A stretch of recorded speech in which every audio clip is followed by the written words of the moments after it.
Hello, puppies and kittens. Welcome to another episode of Blasphemer's Bible with the usual assemblage. And today we're getting into Leviticus 19. Anybody want to give us a heads up on what we're facing now? Because last time was kind of spicy. Various laws. Yeah, they're not as spicy as the last one though. No, but they are still interesting nonetheless. Yeah, the heading that was shown in that Hebrew translation that I was looking at, it calls it like the explaining laws that have already been said, like giving more information. Yeah. And I wonder if there is something about when this bit was written, because it is written. It's written weirdly, that's for sure. Yeah. It looks like it's a bit of a hodgepodge. It is Yeah. definitely a hodgepodge. Some of them are good things that need to be said. Some of them are Clarifications of the law. That's what it's called. That was the heading. Yeah, in pretty many fucked cases, up. it does seem like a hodgepodge. Although there has been there's been a good amount of debate about that, because there has been some structural analysis that was done, where essentially they have they're essentially two panels of that kind of resemble the same tradition. So so essentially they have the same. If you divide it up, it has the same structure. It's basically like a side A and a side B. So there is some debate as to how much of a hodgepodge this is. Right. Exactly, but yeah. Interesting. Yeah, I was just thinking of like the last verse of chapter 20 is like, looks like it's just like tacked on at the end, and it doesn't really fit. I think your camera focus is a little weird there, Amber. Yes. Okay, so who's reading today? I'll read just because it's a single unit and it's quite long. So I'll do it Okay. quickly. That's Okay. It's a single unit, and it's It quite is a long. single unit. Giggity. Yeah, of course it is. Okay. I'm reading from the JPS. The Lord spoke to Moses, saying, "Speak to the whole Israelite community and say to them, You shall be holy, for I, the Lord your God, am holy. You shall each revere his mother and his father, and keep my Sabbaths. I, the Lord, am your God. Do not turn to idols or make molten gods for yourselves. I, the Lord, am your God. When you sacrifice an offering of well-being to the Lord, sacrifice it so that it may be accepted on your behalf. It shall be eaten on the day you sacrifice it, or on the day following. But what is left by the third day must be consumed in fire. If it should be eaten on the third day, it is an offensive thing. It will not be acceptable. And he who eats of it shall bear his guilt, for he has profaned what is sacred to the Lord. That person shall be cut off from his kin. When you reap the harvest of your land, you shall not reap all the way up to the edges of your field, or gather the gleanings of your harvest. You shall not pick your vineyard bare, or gather the fallen fruit of your vineyard. You shall leave them for the poor and the stranger. I, the Lord, am your God. You shall not steal. You shall not deal deceitfully or falsely with one another. You shall not swear falsely by my name, profaning the name of your God. I am the Lord. You shall not defraud your fellow. You shall not commit robbery. The wages of a laborer shall not remain with you until morning. You shall not insult the deaf, or place a stumbling block before the blind. You shall fear your God. I am the Lord. You shall not render an unfair decision. Do not favor the poor or show deference to the rich. Judge your kinsman fairly.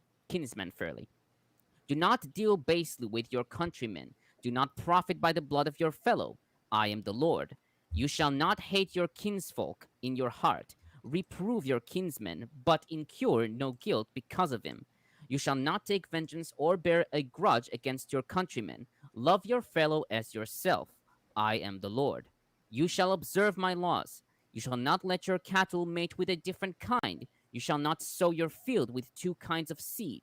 You shall not put on clothes from a mixture of two kinds of material. If a man has carnal relations with a woman who is a slave and has been designated for another man, but has not been redeemed or given her freedom, there shall be an indemnity. They shall not, however, be put to death, since she has not been freed. But he must bring to the entrance of the tent of meeting as his guilt offering to the Lord a ram of guilt offering. With the ram of guilt offering, the priest shall make expiation for him before the Lord for the sin that he committed, and the sin that he committed will be forgiven him. When you enter the land and plant any tree for food, you shall regard its fruit as forbidden. 3 years it shall be forbidden for you not to be eaten. In the 4th year, all its fruit shall be set aside for jubilation before the Lord. And only in the 5th year you may use its fruit, that its yield to you may be increased. I, the Lord, am your God. You shall not eat anything with its blood. You shall not practice divination or soothsaying. You shall not round off the side growth on your head, or destroy the side growth of your beard. You shall not make gashes in your flesh for the dead, or incise any marks on yourselves. I am the Lord.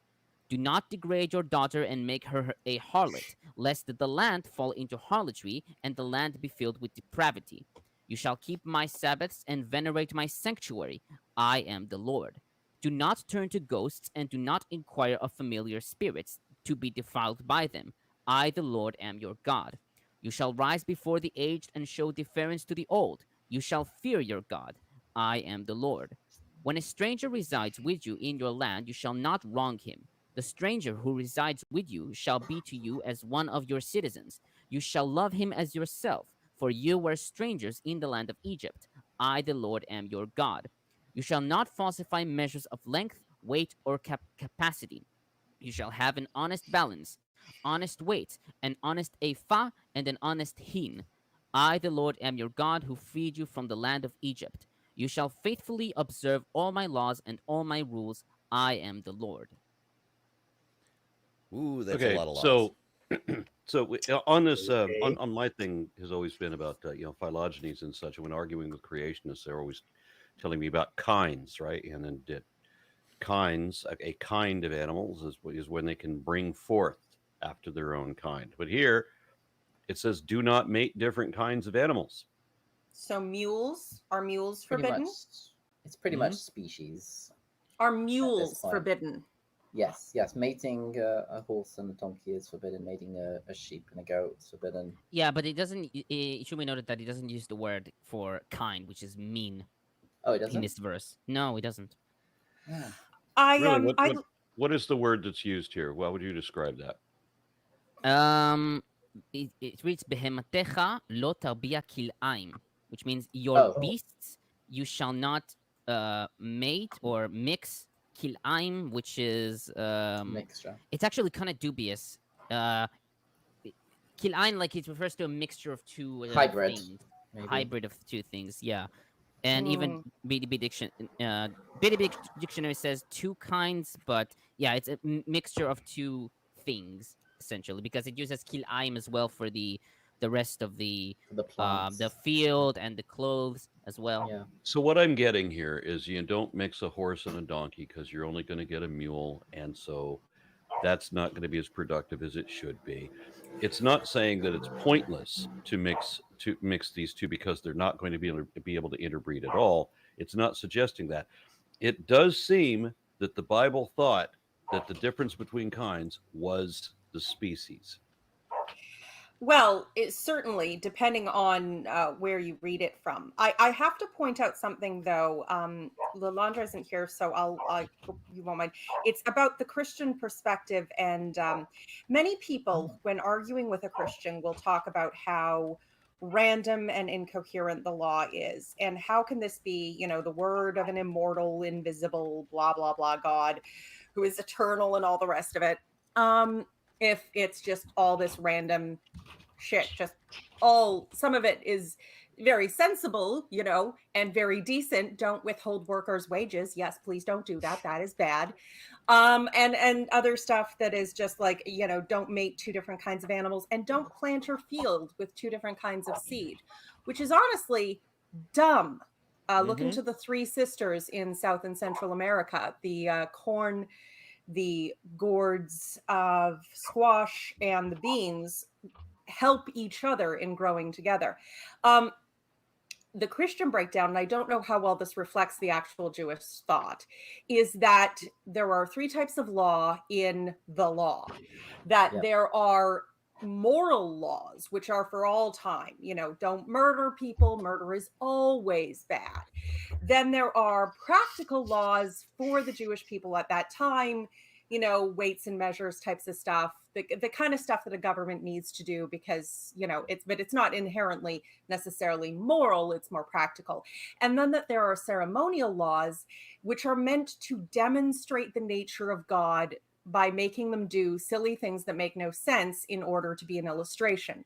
And one of the things that's really common to be put into that category is purity laws, such as do not mate two different kinds of animals, and do not plant your field with two different kinds of seed, and do not wear clothing woven of two different kinds of material, because this was about purity. And if this was indeed from the priestly source, whether H or P, there was in the return from, because there were Jews who had lived in the land who didn't get taken out in the Exodus, who remained in the land, poor people, just working class. And so when they returned, that's the Babylonian exile. Yeah, sorry, from the Babylonian exile. Thank you. But when they returned from the Babylonian exile, there was a lot of talk about, we are the true Jews because we are the pure Jews. You have to come back to our way of doing it. You can't have intermarried with other tribes in the 70 years we've been gone, yada, yada, yada, yada.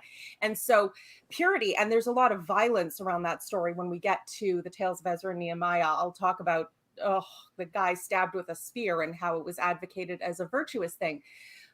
When I was a child, anyway, but yeah, this focus on weird and specific kinds of purity is something that would be put into that final category, and something that frankly I think proves that the God of the Bible is xenophobic and just creepy. Well, it does say welcome the foreigner or whatever that part is. Yes, and that is a good law in and of itself. The foreigner who lives among you, or the convert who lives among you, depending on the translation. But the stranger, you can't make friends with the people in the land you go to. The people there have to be genocided. But if a stranger comes from far away, then you have to be nice to him. So love your distant people. Murder all your neighbors. I'm just more amused by the amount of religious people who always have tattoos. They trim their beards around their hair, and they wear multiple different types of clothing all the time. So they're breaking the rules and laws. I find that nylon polyester blend, and they wear it in church. Well, you kind of have to realize that. So the first part of this is very similar to like the Decalogue, right? So it starts off with the Sabbath, and let's see what else. Yeah, honor parents. Honoring your parents, right? Your mother's it's supposed to be a clarification. Then the idols as well. So those were fairly basic prescriptions, right? But then we get the more. Then on the other side, once we get to verse 19, we start seeing this prohibition against these mixtures that Lilith was talking about. So this would be like a purity kind of thing, and it could easily be the fundamental idea behind like Ezra and Nehemiah, which, oh boy, once we get there. The idea is that you have here two sets of laws that are meant for two different realms. Like one is for because like on both of them you have like prohibitions. You have like proper sacrifices and how to treat the land, for example, in both sections. You have the more general prohibitions, and then you end off with like what would I call it? Just like a few other kind of random-ish laws, but they're still maintained with the same theme. So this idea that, like, for example, the dead and the living shouldn't mix, right? So we already kind of have that with many laws about how it would essentially make them unclean, right? So not just touching the body, but even being in the same tent as someone who dies. This is kind of like or this has been used as evidence that Yahweh was initially like a god for that just dealt with human affairs. So you could interpret like the first part of this to be like, oh, here's how you should treat, here's how you should be intersocially, and then the other one is how you should treat other things socially, I guess, like mingling with each other.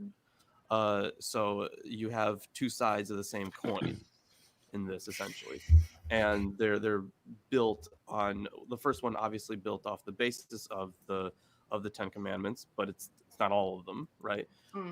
And then the second one is more against just that general idea against mixing things, because there should be like parts that are reserved for God and parts that are reserved for, well, anything else. But you should keep the stuff that's for God separate. Like when it's talking about the other, was it the linen clothes, right? Yeah, it should be noted that with some other prohibitions, what is forbidden for profane use is permitted for cultic use. The high priest's robe and the covering of the ark were, well, he used the term linsey woolsey.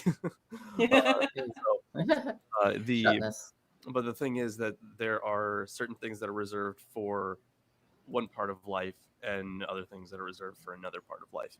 So that's why you can't have the intermingling of the dead and the living, because Yahweh is the God of the living.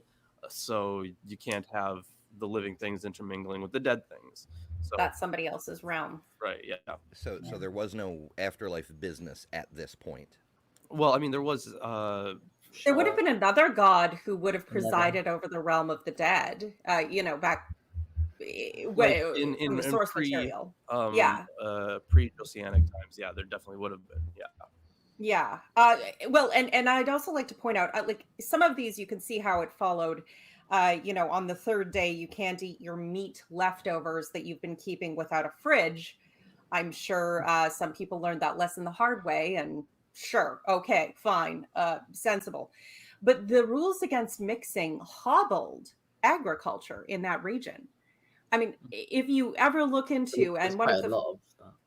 Well, there is, and if you look into, the banana thing, we look into how much human beings have created the food we eat through crossbreeding and through selective breeding and through, like, apricots, I think, are like a peach branch put on an apple tree, and you ended up with apricots, like, grafting. Yeah. There's no grafting of different kinds permitted.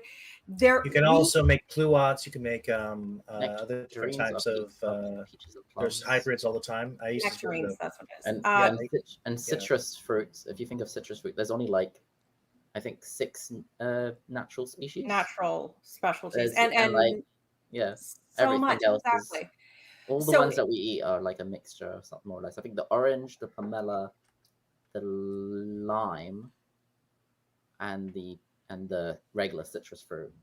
And then there's like 2 like Eastern Asian species, like tangerines, satsumas, clementines. These are all made of mixtures of oranges and pomelo.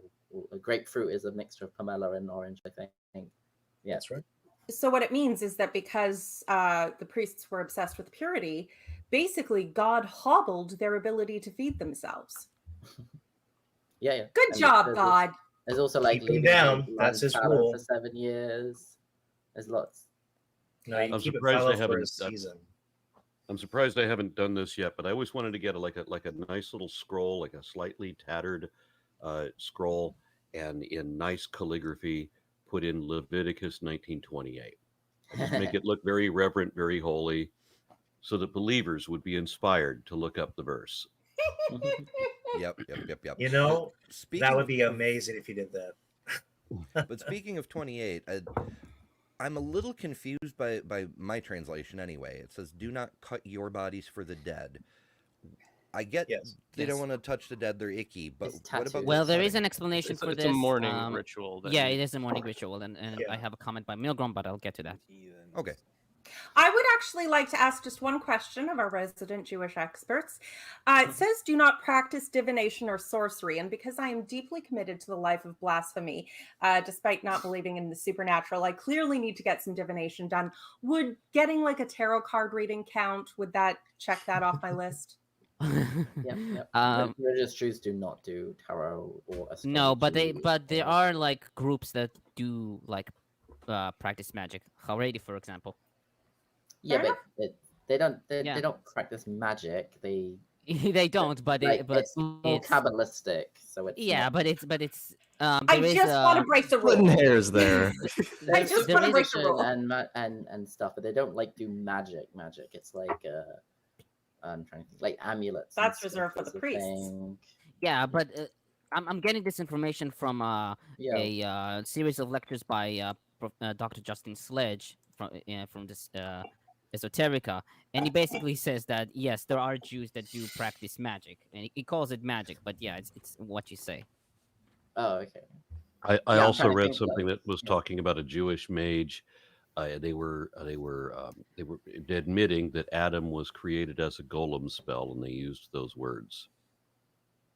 Oh, that's the Maral of Prague, but that's the 19th century invention, and it's not. No. I mean, that's unfortunate. It's a very similar idea. If anything, the golem spell is based on the creation myth. Is it like Sefer Yetzirah or something like that? The Book of Creation. Yeah, that sounds about right. A lot of crazy stuff kind of comes from there. And it's like, and that's kind of how the Kabbalists were able to create things like the golem. Yeah, but it obviously wasn't based on the Genesis version of that, because the Genesis version appears to have been based on there's older works like Enuma Elish, where you have 7 figurines for males and 7 figurines for females, and the Elohim, multiple of them, make these figurines, these 7 and 7, so they've got 14 people, and they have to perform this sacrifice in order to they have to kill one of the gods and soak these things in the blood of the dead god, and then they have to breathe the breath of life into them and all that. So it's the same spell being used, just in a much earlier story. Here we go. I found the magician. There you go. Sorcery. Yeah. Woo! Sorcery. Nice. It doesn't mean the Jewish golem couldn't be based off the Adam and Eve myth. There was a lot of as time went on. This is because, like I've said this before, the rabbis, the authors of the Talmud or any midrash, they weren't stupid. They could see issues and unanswered questions. The thing is, they wanted to explain them, right? So as time went on, stories based off whatever originals there may have been were kind of just invented over time to explain like any gaps or anything, or any unanswered questions. So, like, for example, you have in the life of Adam and Eve, there are 2 versions of that. There's the Vita, which is the Latin version, and then I think there was a Greek version as well. But the thing is, like, you would have these developing stories, like in the life of Adam and Eve, for example, the snake is Satan, and that was written in, I think it was written in the same century or a century after Revelation. But was that a Jewish book? I mean, I think so. It didn't have much Christianity. The only Christian thing in it was I think was the fact that, like, Satan would have been the snake in the garden. Yeah, it is a Jewish apocryphal. I'm sure. But the thing is, we have to remember that like early Christianity wasn't like separate from Judaism. Like it was. I mean, it's often referred to as. I mean, it was just, they were just Jewish Christians, because there was a sect of Judaism. Just a sect of Judaism as the Essenes. It was a sect.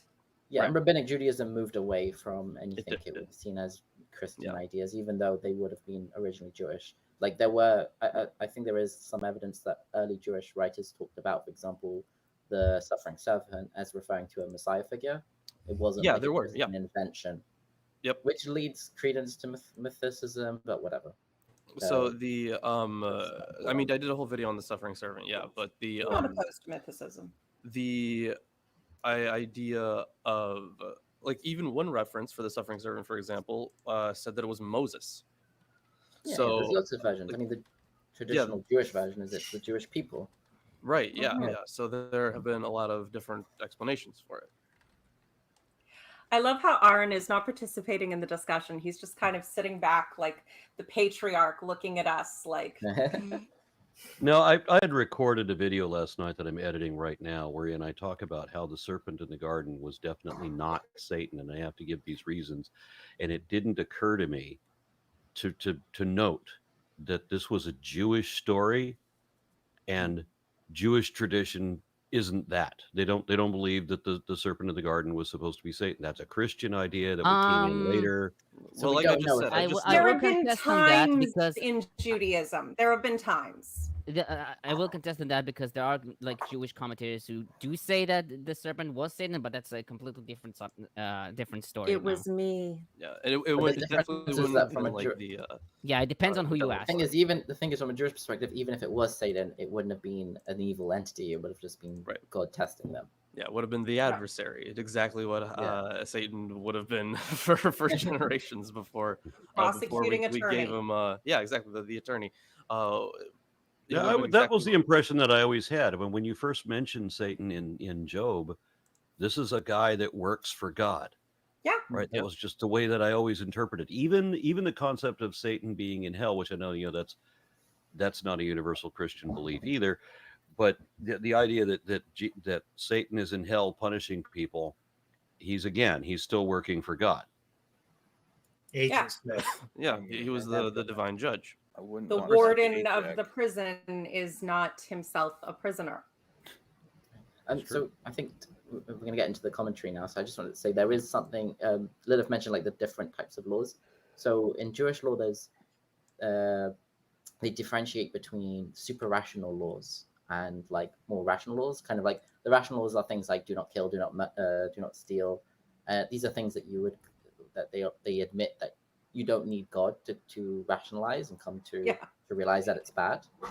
The super rational laws are the things like not mixing wool and linen, and maybe even the Sabbath or whatever. But like these things are like you don't necessarily need to. You should kind of say I want to do this thing, but God said it's forbidden, so I can't do it. Rather than think, you shouldn't say pork is disgusting. You should say I want to eat pork, but God forbids it. So what can I do? So why is it rational is irrational? So we have one God for the entire cosmos, and yet we only have these people in this time who are told precisely what kind of haircut they can have, and everybody everywhere else is not under any such law. Wasn't that precise? It's I think that most of these literally says you may not cut your hair around with this. Let's see what it say. Yeah, you may not rend off your hair around the edges or trim off your beard or parts of your beard. I mean, that's pretty specific. These are very relevant to religious Jews, that's for sure. Yes. Mm-hmm. Yeah. And only them and not anybody else, because this is the universal God of the cosmos. He's saying, he's that concerned. You are my people, be holy because I am holy. Like and all those other people, they're not my people. I created all those other people too, just they don't know that. I let them go believe that they have other gods or maybe no gods, but I'm only talking about my people, the Jews, because I'm the God of the cosmos. In Judaism, so the Jews are logical. In Judaism, the Jewish people are like a nation of priests, so they have extra restrictions and laws on them. But it doesn't necessarily mean that they are nation of priests. Wow, I never thought of it that way before. Yeah, there's also the idea of like light onto the nations and stuff. So like everyone is supposed to keep like certain laws according to Judaism. Like there's the 7 Noahide laws. So, but it's kind of like everyone goes to heaven if they're a good person, and Jews have to keep these extra laws if they want to be rewarded. In fairness, I have heard that basically God has they might get a better agreement with the Jewish people. Yeah, they are His people because they made this covenant together. Yeah, exactly. It doesn't mean other people are not loved by God. It's that He has a specific arrangement with them. And what's the old Jewish prayer? In every time of trouble, oh God, in your mercy, choose another people. Yeah. There is an old Jewish story. I don't know if it's a midrash or whatever, which talks about how when God was deciding which nation would receive his Torah. Oh yeah, that's a midrash. He asked each nation, "Will you accept it?" And each nation said, "Okay, what's in it?" And he goes through the laws, and at least every nation would find at least one law they didn't agree with. And when he asked the Jewish people, I guess in a more spiritual sense, and he asked the people, or the angel representing the people, they said, "Naseh v'nishma," we will do and we will listen, meaning we will do whatever you say, and then we'll find out what you actually want us to do. Yeah. Agreeing before special, reading the because we're terms and stupid. conditions is a bad idea. Read the terms and conditions, people. Yeah. So that's kind of the way Judaism at least looks at itself. Like we're the submissive. I don't know what the word is. Yeah. Suckers who didn't read the end licensing agreement. Yeah, but it's seen as. That's kind of what we're doing right now, isn't it? It's seen as a good thing. Did we read ideal through? To be the mild person. Did we read through 18? We read it all. Yeah, we did. We read the whole thing. You missed the ending, didn't you? Oh, I do have a comment on 18 as well. Yeah, you missed the good part. Let me comment on 18 real quick. It's Wait, the first time. time. Verse 18 or chapter 18? Verse 18. Oh no, we haven't even started the commentary yet. Yeah, I didn't. Did we read through 18 though? We did read through. Chapter we read through the whole 18 is chapter. done. No, verse. No, Verse guys. 18. We read this whole The chapter. entire chapter 19 was read. Yeah. Sorry, this Tomer. was read Sometimes too. when you read it, it's like I zone out. Fast. Okay. You What a zone good out when the 18. Bible is being read. I know. That's It's just I interesting. can't get past. Why is it only the godless are paying attention to the Bible? That's how we Well, got to look. be godless.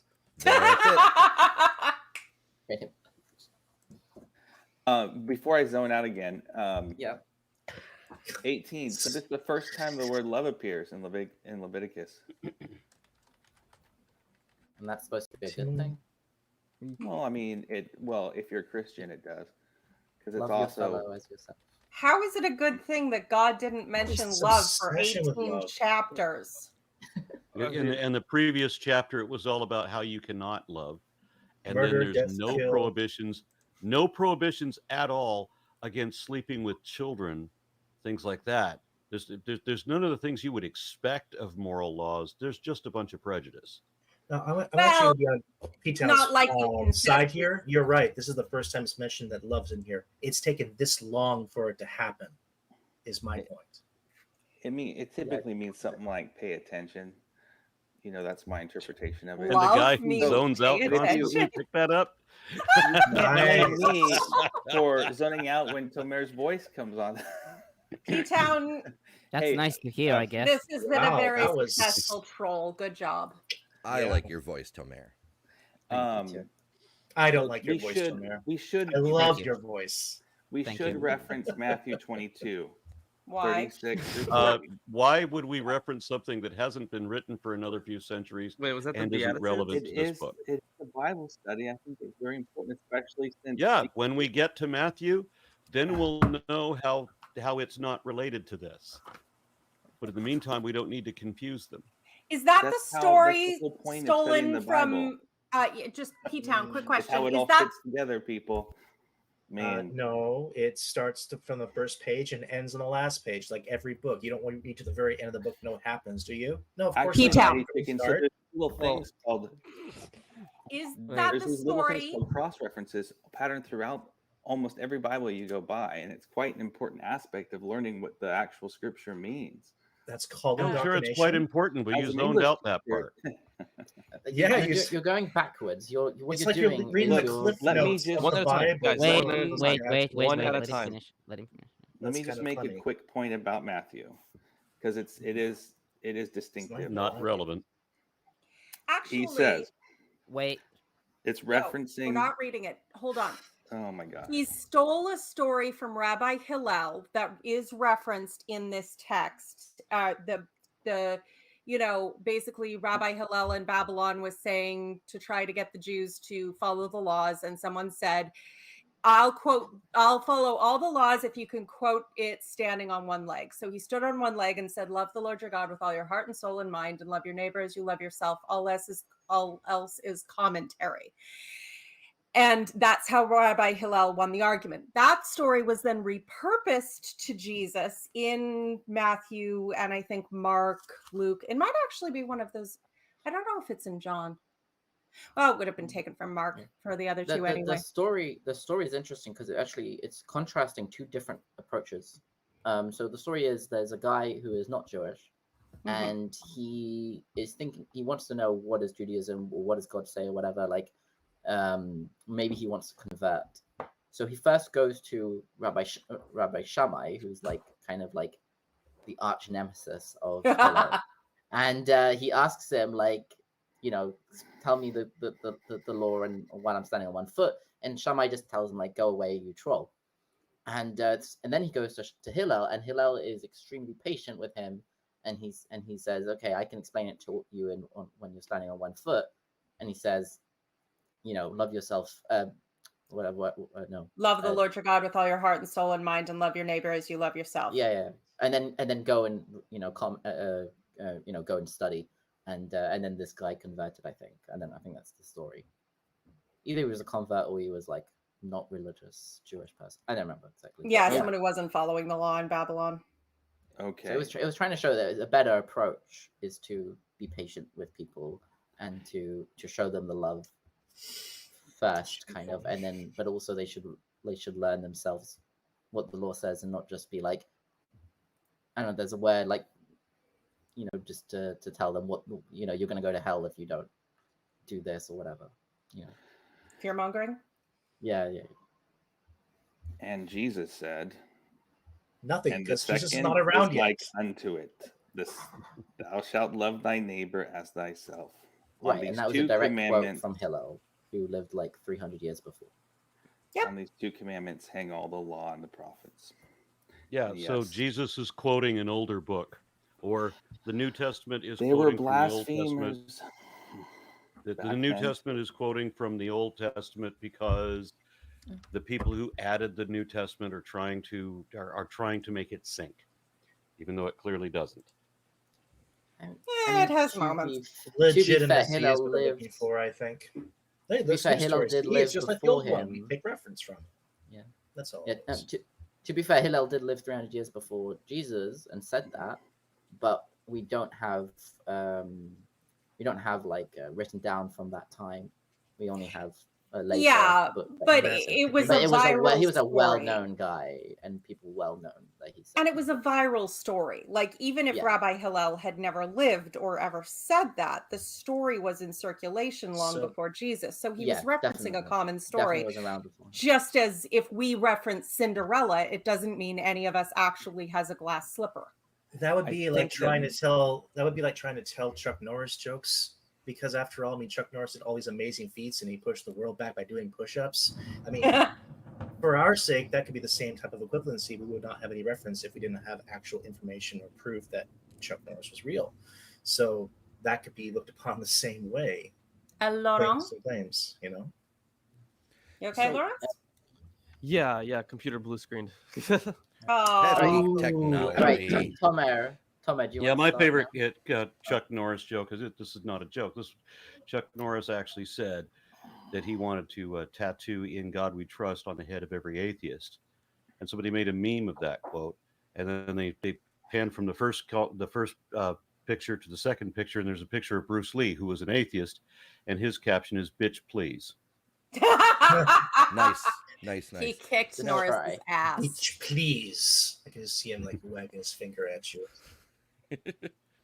Yeah. Oh. Yep. Trevorn Wright says, is there a possibility that a certain part of history of the Israelites could be missing from the historical record, pointing to the gaps in its history of Israel and the 10 lost tribes?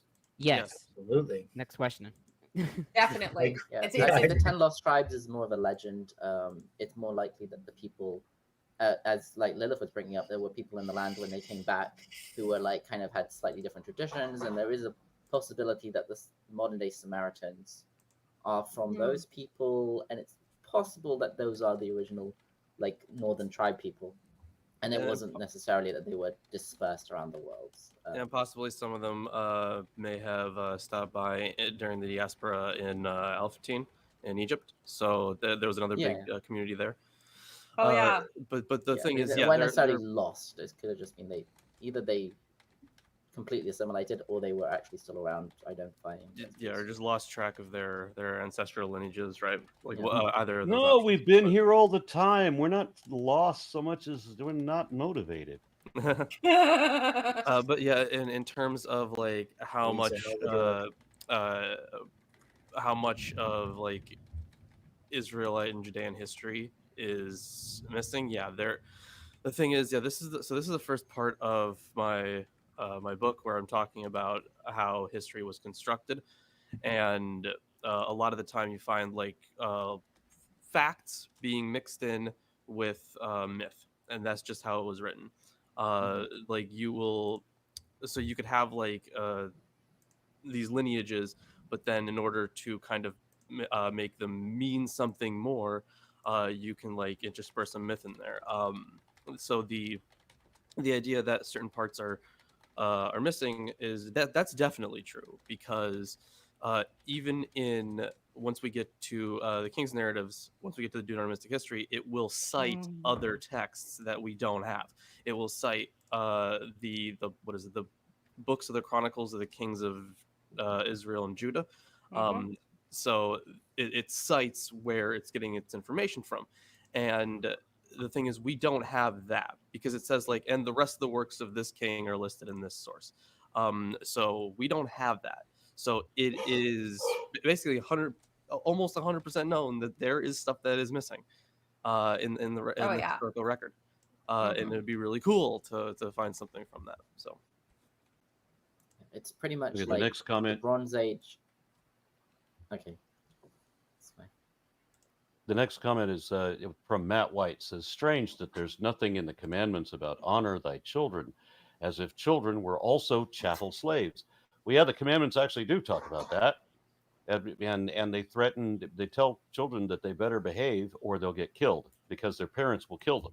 Yeah. That is in there. Yes, it is. Wonderful stuff, isn't it? Very loving God.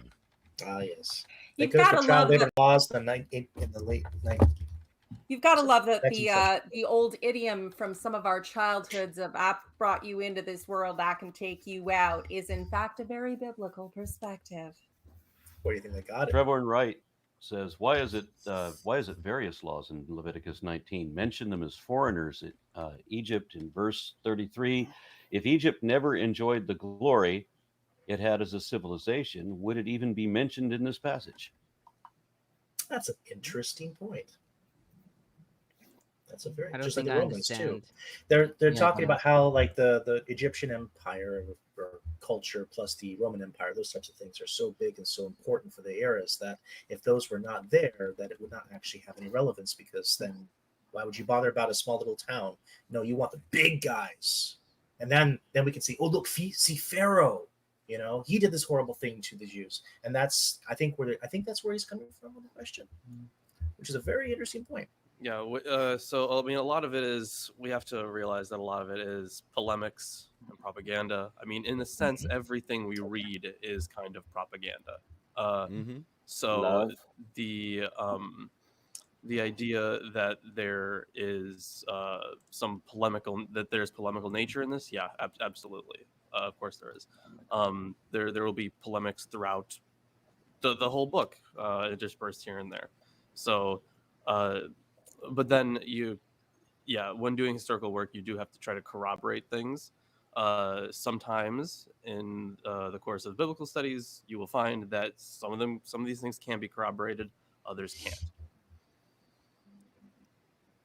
Okay, I'll start my commentary, and I'll do it quick because it's quite long.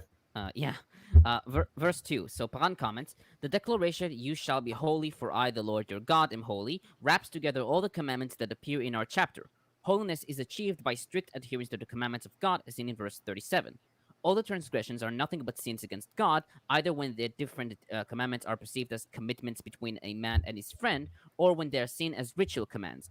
The decree, "You shall be holy," is given to all the Israelite community, and the individual cannot achieve this holiness on his own. This group cohesion, which exists by common goals, behavior rules, and religious beliefs, stands out especially in this chapter and is manifested in Exodus 19, verses 5 to 6, quote, but you shall be to me a kingdom of priests and a holy nation," end quote.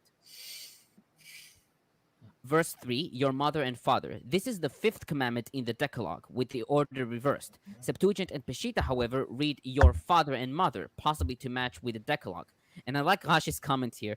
Here, God placed the mother before the father because it is known to him that a son fears his father more than his mother, while in regard to honor, while in regard to honor, he placed the father before the mother, since it is known to him that a son honors his mother more than his father because she wins him over with words. According to Milgrom, some scholars interpret this order as a reflex of an earlier matriarchy, while others claim that it makes no difference. He and Paran suggest that the rationale behind this order is a structural one. The order is inverted to indicate that the author has the Decalogue in mind. Yeah, I would think that the author has a Decalogue in mind rather than it being, because if this was indicative of some matriarchal thing, the kind of evidence in the rest of the Bible would be severely lacking. Yeah, but it does use a different verb, right? Because it says in the Decalogue, kabed, to honor your father and mother, and over here it says your mother and father you should fear. So yeah. But again, the chapter is like indicative of the. It's inspired by the Decalogue, I would say, or maybe it is similar to the Decalogue. So in that being terrified of something allows you to be more obedient to something, and so they use that as the means in order for you to be able to be put in line. God does this, and to also fear your parents, same thing. This horrible thing, because living in fear is very, very stressful and very unpleasant, and it can also lead to other things later on in life. But hey, God said it's okay, and your parents can do it too, apparently. Yeah. That reminds me of one of my favorite quotes from Lucy Maud Montgomery, the author of Anne of Green Gables, but this is from a different book. "Fear is the original sin. Almost all the evil in the world comes from the fact that someone is afraid of something. It is a cold, slimy serpent twining round your heart. It is above all things degrading." It is horrible to live with fear, and it is above all things degrading. Okay, verses 9 to 10. Bamberger comments. Wait, there was one other thing about verse 2. So verse 2, it mentions, revere your parents and keep the Sabbath. So the rabbinic understanding of this is that the reason why it's put together is saying honor your father and mother or whatever, but you must also keep the Sabbath, which means if your parents tell you not to keep the Sabbath or any other law, you still have to keep them. So it's kind of... So that's the only time you can disobey your parents. I'm looking to see where the asterisks is in the statement. Oh, please continue. You're supposed to honor and revere your parents, but if they are leading you, they're leading you away from God, then you should not listen to them. That's how they look at this verse. God first, even if they put them together to show that you still have to keep the Sabbath. I was taught that too. I must obey God rather than men, even if the men were my own parents. It's one of the ways in which, because parents are set up as an ultimate authority in the child's life, and we are taught as Christian children that we must obey all Christian adults, and most especially our parents, unless they tell us to do something against God. And then we must obey our if you Decalogue as is, you're like, okay, I have to honor my parents, but so what happens if my parents tell me to break one of the other commandments? And this is supposed to be the clarification that says, well, in that case, you follow the other commandment. Okay, verses 9 to 10. Bamberger comments, this law appears again in 23:22. Deuteronomy 24:19 repeats the law about the gleaning of fruit, adding that the farmer should not go back to reclaim a forgotten sheaf of grain. It does not mention the requirement of leaving a corner of the field uncut. This passage and its parallels is not an appeal to the landowner's generosity. It confers the right to glean and to harvest the uncut edge of those who have no resource of their own. It is perhaps the oldest declaration that the disadvantaged members of a society have a right to support from that society. They should not be dependent on voluntary benevolence alone, though the latter is constantly stressed as well. Because the specific laws here apply only to an agricultural society, later tradition applied the principle to urban conditions. Does this mean that if Walmart underpays their employees, refuses to let them have sick breaks, and generally abuses them in every way and makes their lives unbearable, that they are entitled to steal? Because I could read it in that way. I mean, they do already. It's not supposed to be stealing. It's supposed to say that when you are harvesting your field, you should leave enough harvest and then leave a certain percentage at the edge of the field. And if you drop anything, don't go back to pick it up. Leave it on the ground. And if you, I think there's like one other thing. Yeah, if an actual bale of hay, for example, or something that you've already gathered falls off the back of your wagon, you should also leave that. Well, it's good to know that Walmart employees have a religious justification to live. Verse 14, Paran comments, the prohibitions given here are unenforceable, and the transgression against them is done discreetly, without anyone seeing or hearing it. But God sees a person's actions, and he punishes the sinners. Compare verse 32, 25 verses 17, 36, and 43. Therefore, the instruction, you shall fear your God, appears here. Later commentary extended the prohibition regarding putting an obstacle before a blind person. According to the Sifra, a person who knowingly misled his friend with information based on a lie or seduced another by exploiting his weaknesses committed the same transgression.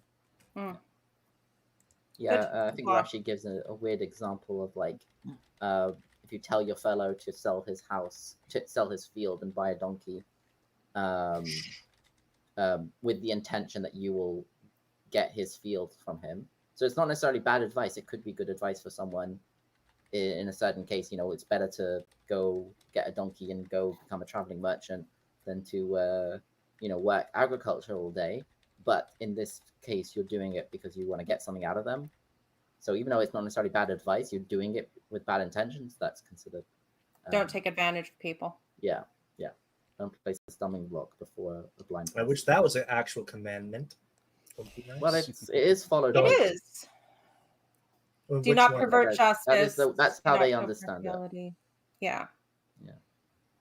Verse 16. Yeah, okay, I can agree on that. Verse 16. Do not do anything that endangers your neighbor's life. In Hebrew, it's lo telech rachil be'amecha. The exact meaning is not clear. In Levine comments, Hebrew rachil has usually been related to rochel, merchant, as in 1 Kings 10:15 and Ezekiel 17:4.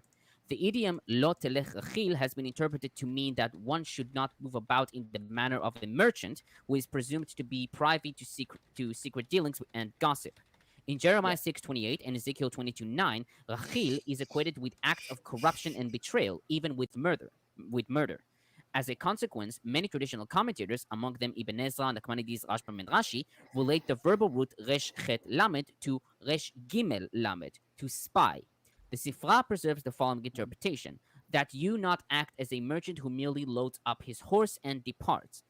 Now, Hebrew be'amecha means among with your kinsmen. Perhaps the sense is that in dealing with one's own kinsmen, one should not be, quote-unquote, all business, interested solely in profit, but rather considerate and friendly. Merchants were often foreigners who felt no close ties to those with whom they did business. The passage, nevertheless, remains problematic. That makes some sense of the be kind to the stranger living among you because, don't mess with the traveling merchants. There's a certain practical motivation there. Yeah. The idea of it referring, there is like rechilut is kind of used as an expression for that's gossip in Hebrew, in modern Hebrew as well. Yeah. So there is the idea like do not be a talebearer. Is sometimes considered a translation or a interpretation of this. Yeah. And verse 18, love your neighbor as yourself. Oh, sorry. Sorry. The second half of this verse is also weird. So it's like, do not stand by the blood of your fellow. Yeah. So I think some understand it as like, do not profit by by the blood of your fellow. I'm not sure exactly what that means, but one of the main ideas is like, if someone is in danger, it's kind of like if you in modern society, if you are trained as a lifeguard or a first aid, you kind of have a you don't have to save someone if they're in front of you drowning, let's say, but you should. Like, you don't have duty of care because it's not your job or whatever, but you still should try and help if you can. And this is trying to say, no, you always have duty of care to save someone if you can. And I think there's even an idea like you should put yourself in danger to save someone else, but like not in a stupid way. Like, you know, don't jump into the bear pit to save someone. But Yeah, I have a comment here by Levine. I'll read it quickly. There have been 3 principal suggestions. The first, to stand aside or to stand by, has the sense that one ought not to stand by inactively when one's neighbor's life is in danger. This is the interpretation of the Sifra, followed by Rashi and others. Targum Yerushalmi understands this statement in a similar way. Do not be silent concerning the blood, quote unquote, of your comrade when you know the truth in a legal case. The second suggestion takes the Hebrew to mean to conspire against or act against. Thus, Targum Onkelos reads, do not rise up against the life of your comrade.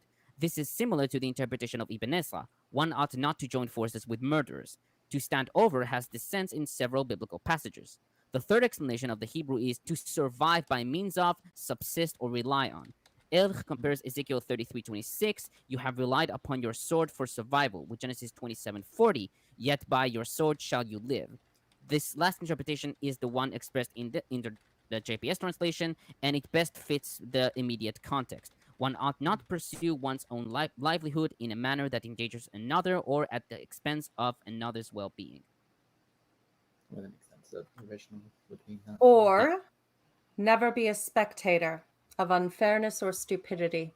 The grave will supply plenty of time for silence. Yeah, always be aware of the bystander effect. That's why I don't watch football. Okay, verse 18, love your neighbor as yourself. In Hebrew, it's ve'ahavta lere'acha kamocha. Paran comments, Rabbi Akiva in the Jerusalem Talmud Nedarim 9:4 said that this commandment is a great principle in the Torah, and Hillel in the Babylonian Talmud Shabbat 31a phrased it through negation. That which is hateful to you, do not do to another. Most commentators believe that the writing here demands that from every person to love his fellow like he loves himself. The meaning of the word re'acha is not just your friend, but every person, as we find in Egypt in Exodus 11:2, where a Hebrew woman borrowed from an Egyptian woman, re'uta, and when Samuel terms David as Saul's re'ah, even though there's hatred between them. Therefore, some say this commandment as loving any person like a person loves himself is an excessive demand, which led to different interpretations. Rashbam asserted that re'acha directs to a good person, but if he is evil, it is allowed to hate him.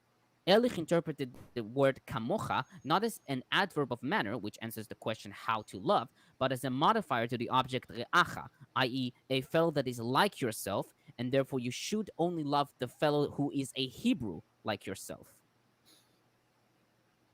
Wow. Verse 19, woven of 2 kinds of material. In Hebrew, it's sha'atnez. And Milgrom comments, the etymology of this untranslatable word is a subject of speculation. Albright suggests that it is of Egyptian origin, sha'ad naj, where sha'ad means cut and naj means thread. The Septuagint renders kibdelos, woven falsely. Manfred Gog justifies the Septuagint on the basis of an Egyptian etymology, either sachat, weave, with na'ad, false, or sa'ad, falsify volume or weight, and ne, I think, fabric in Coptic. It is probably a lexical gloss clarifying the meaning of clothing of 2 kinds of yarn, and is itself in need of explication, combining wool and linen in Deuteronomy 22:11. Most likely, the term sha'atnez, well known in the time of H, fell into desuetude by the time of D, and therefore had to be explained. Not, forgive me for going back, but thinking of verse 18, there is something very perverse and warped and wrong about ordered love. You can order actions. You have to a certain degree in a society, but to order affection is perverse, whether of God or man. Okay. I have a question about 18 sorry. real quick. I'm sorry, just one thing. It says, you may not exact vengeance, nor must bear a grudge against any of the children of your people. So I have a question about that. Didn't Moses earlier on command his people to kill a lot of people and take all the little ones for themselves? But the boys are Not dead? his people. Oh, that's right. Very convenient. Yeah. Ah, I see. own- And Okay. also, if they break the law, then you can kill them for it. So Oh, cool. All right. These I'm are- glad to all know of that I these, can kill everyone else's children. That's important to know. I appreciate the clarification. when do we get to the bit about the city that leads others astray or something? Oh, I know. Oh yes, and it's from verses like this that we get the play out of the modern proverb, there is no hate quite like Christian love. It's my favorite line. Okay, verse 20. Who is promised to another man. In Hebrew, it's necharefet leish. KJV reads betrothed to an husband, because English back in the day. And the Talmud Kiddushin 6a reads, in Judah, a betrothed woman is called charufa. According to Levine, necharefet is cognated with the Keter charapu, to be early or arrive early. And so necharefet would mean assigned in advance, i.e. in advance of redemption or manumission. Therefore, the phrase means who was assigned in advance to another man. Verse 23. Regard It doesn't say what happens to her. Let me explain. I want to explain this verse actually. So it says, because there's quite a lot, like you have to read in between the lines a bit here. So it's more or less saying if a man has relations with a woman, so normally if you have a relations with a married woman, then it's called what's it called when you have sex with a married person? Adultery. It's adultery and you both die. And you both die. But in this case, the woman was semi-married, so she was a slave, and she was designated to another. So maybe a non-Jewish. But as a slave, she woman. has no right to. She has no right to consent. Yeah, it's not the same type. It wouldn't be that same type of adultery, right? It would be a different because violation. she wasn't fully married. So they don't get the death penalty.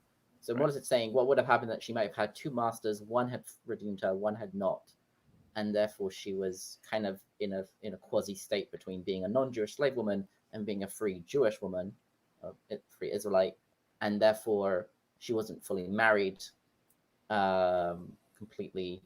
Therefore, it's not fully adultery. So there's no death penalty for them, and they just the man. Sounds like somebody is violating their neighbor's property rights. Of course, we're just it's still a sin. It's still considered a sin, but it's not adultery, so they don't get death. It says that because, of course, again, as a slave, she has no right to consent. And it says that he has to bring a sin offering because what happens to her? Is she then given to the man who she was originally engaged to? Is she then given to the man who violated her with or without her consent? Because that doesn't even I think this is supposed to be a consensual relationship. Yeah, it says that after the altar says after an inquiry, a monetary penalty will be set to be paid to the man who betrothed her. So you can buy her off of her. Does she then go and marry the man she had the relation with? Like what happens to her is my question. I mean, yeah, that's a good question. I guess it's up to them. Like if they still want to get married even after she had sex with someone else, when they were semi-married already to each other, then I don't know. But there's no death penalty. That's the main thing. It's a clarification saying there's no death penalty in a case where I'm just so relieved that they don't have to murder the slave women they rape. Okay, verse 23. Regard its fruit as forbidden. Hebrew Bible literally reads, you shall treat as foreskin its foreskin with its fruit. And various interpretations have been given to this commandment. Ibn Ezra rendered. I think the word the foreskin meaning is actually not the literal meaning. I mean the literal meaning is I'm trying to get to that, Isaac. Please. Oh, okay. Yeah. Ibn Ezra linger a little bit longer. Linger longer. You're doing great, Tomer. Yeah. Sorry. Ibn Ezra rendered, you shall regard its fruit as foreskin. Peshitta renders, leave them. And according to Milgrom, most scholars interpret this phrase to mean do not pluck, i.e. circumcise the fruit. However, he writes, the objection to this interpretation stems from horticultural science. Allowing immature fruit to remain not just for 1 but for 3 years would sap the energies of the juvenile tree, resulting in its stunted growth and reduced productivity. Milgrom, therefore, favors the interpretation pluck the fruit, which is rendered as such by the Septuagint, Vulgate, and Targums.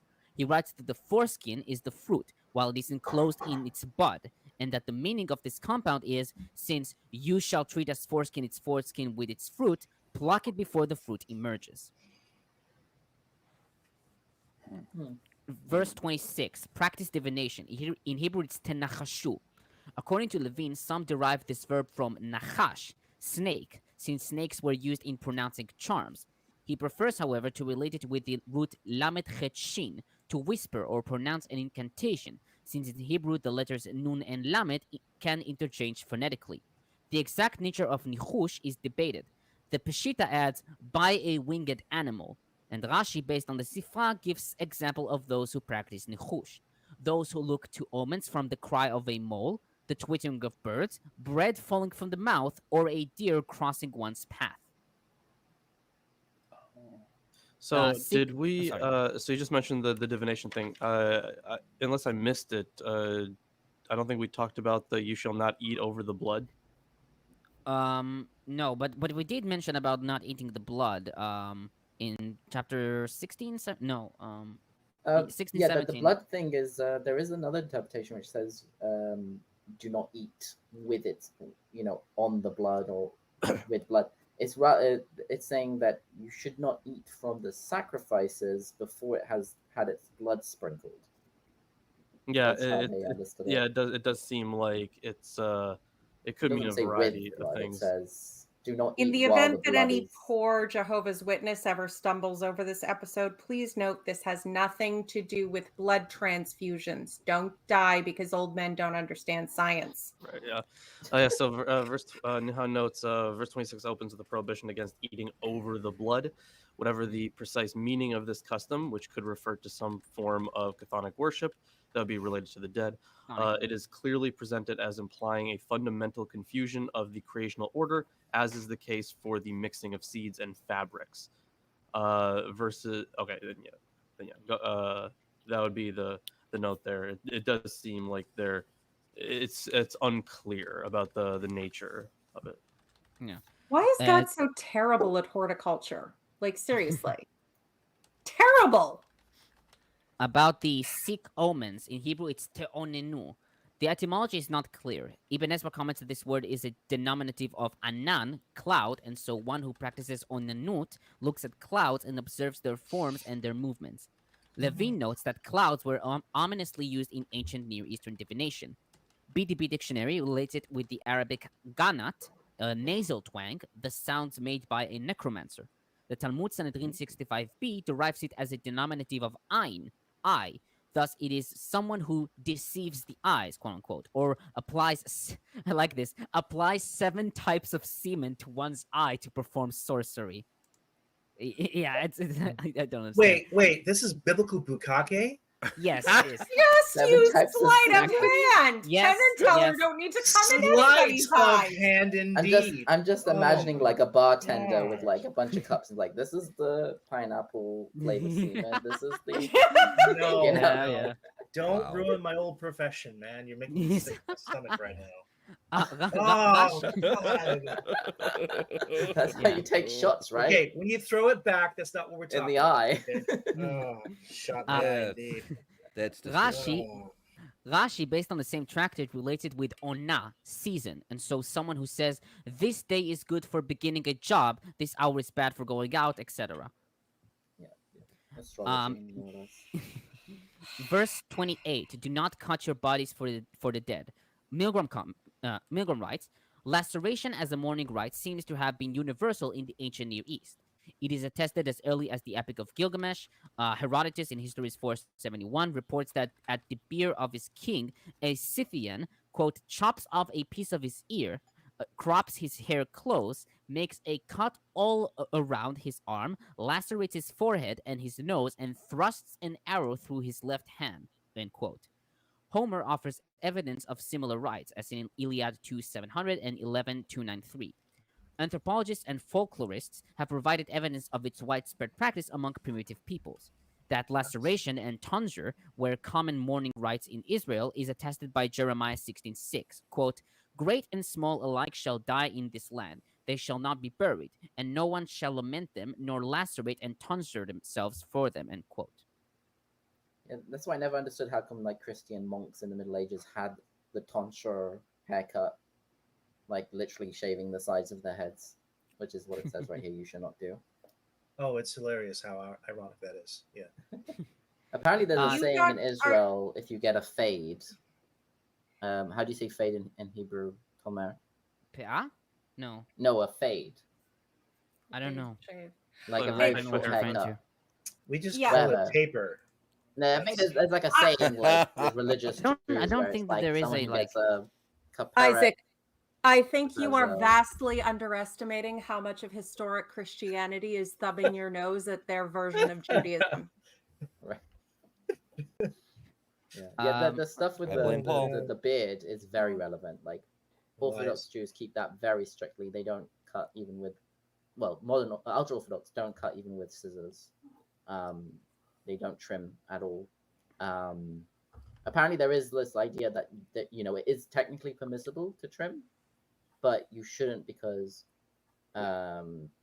people might think that you're doing it the wrong, doing it in the way that's forbidden or whatever. You did it wrong. You're damned now. No, there's like there is a technicality where you can do it without breaking any of the rules, but it's complicated, so you shouldn't look as if you're shaving. It's like hair doesn't grow back either.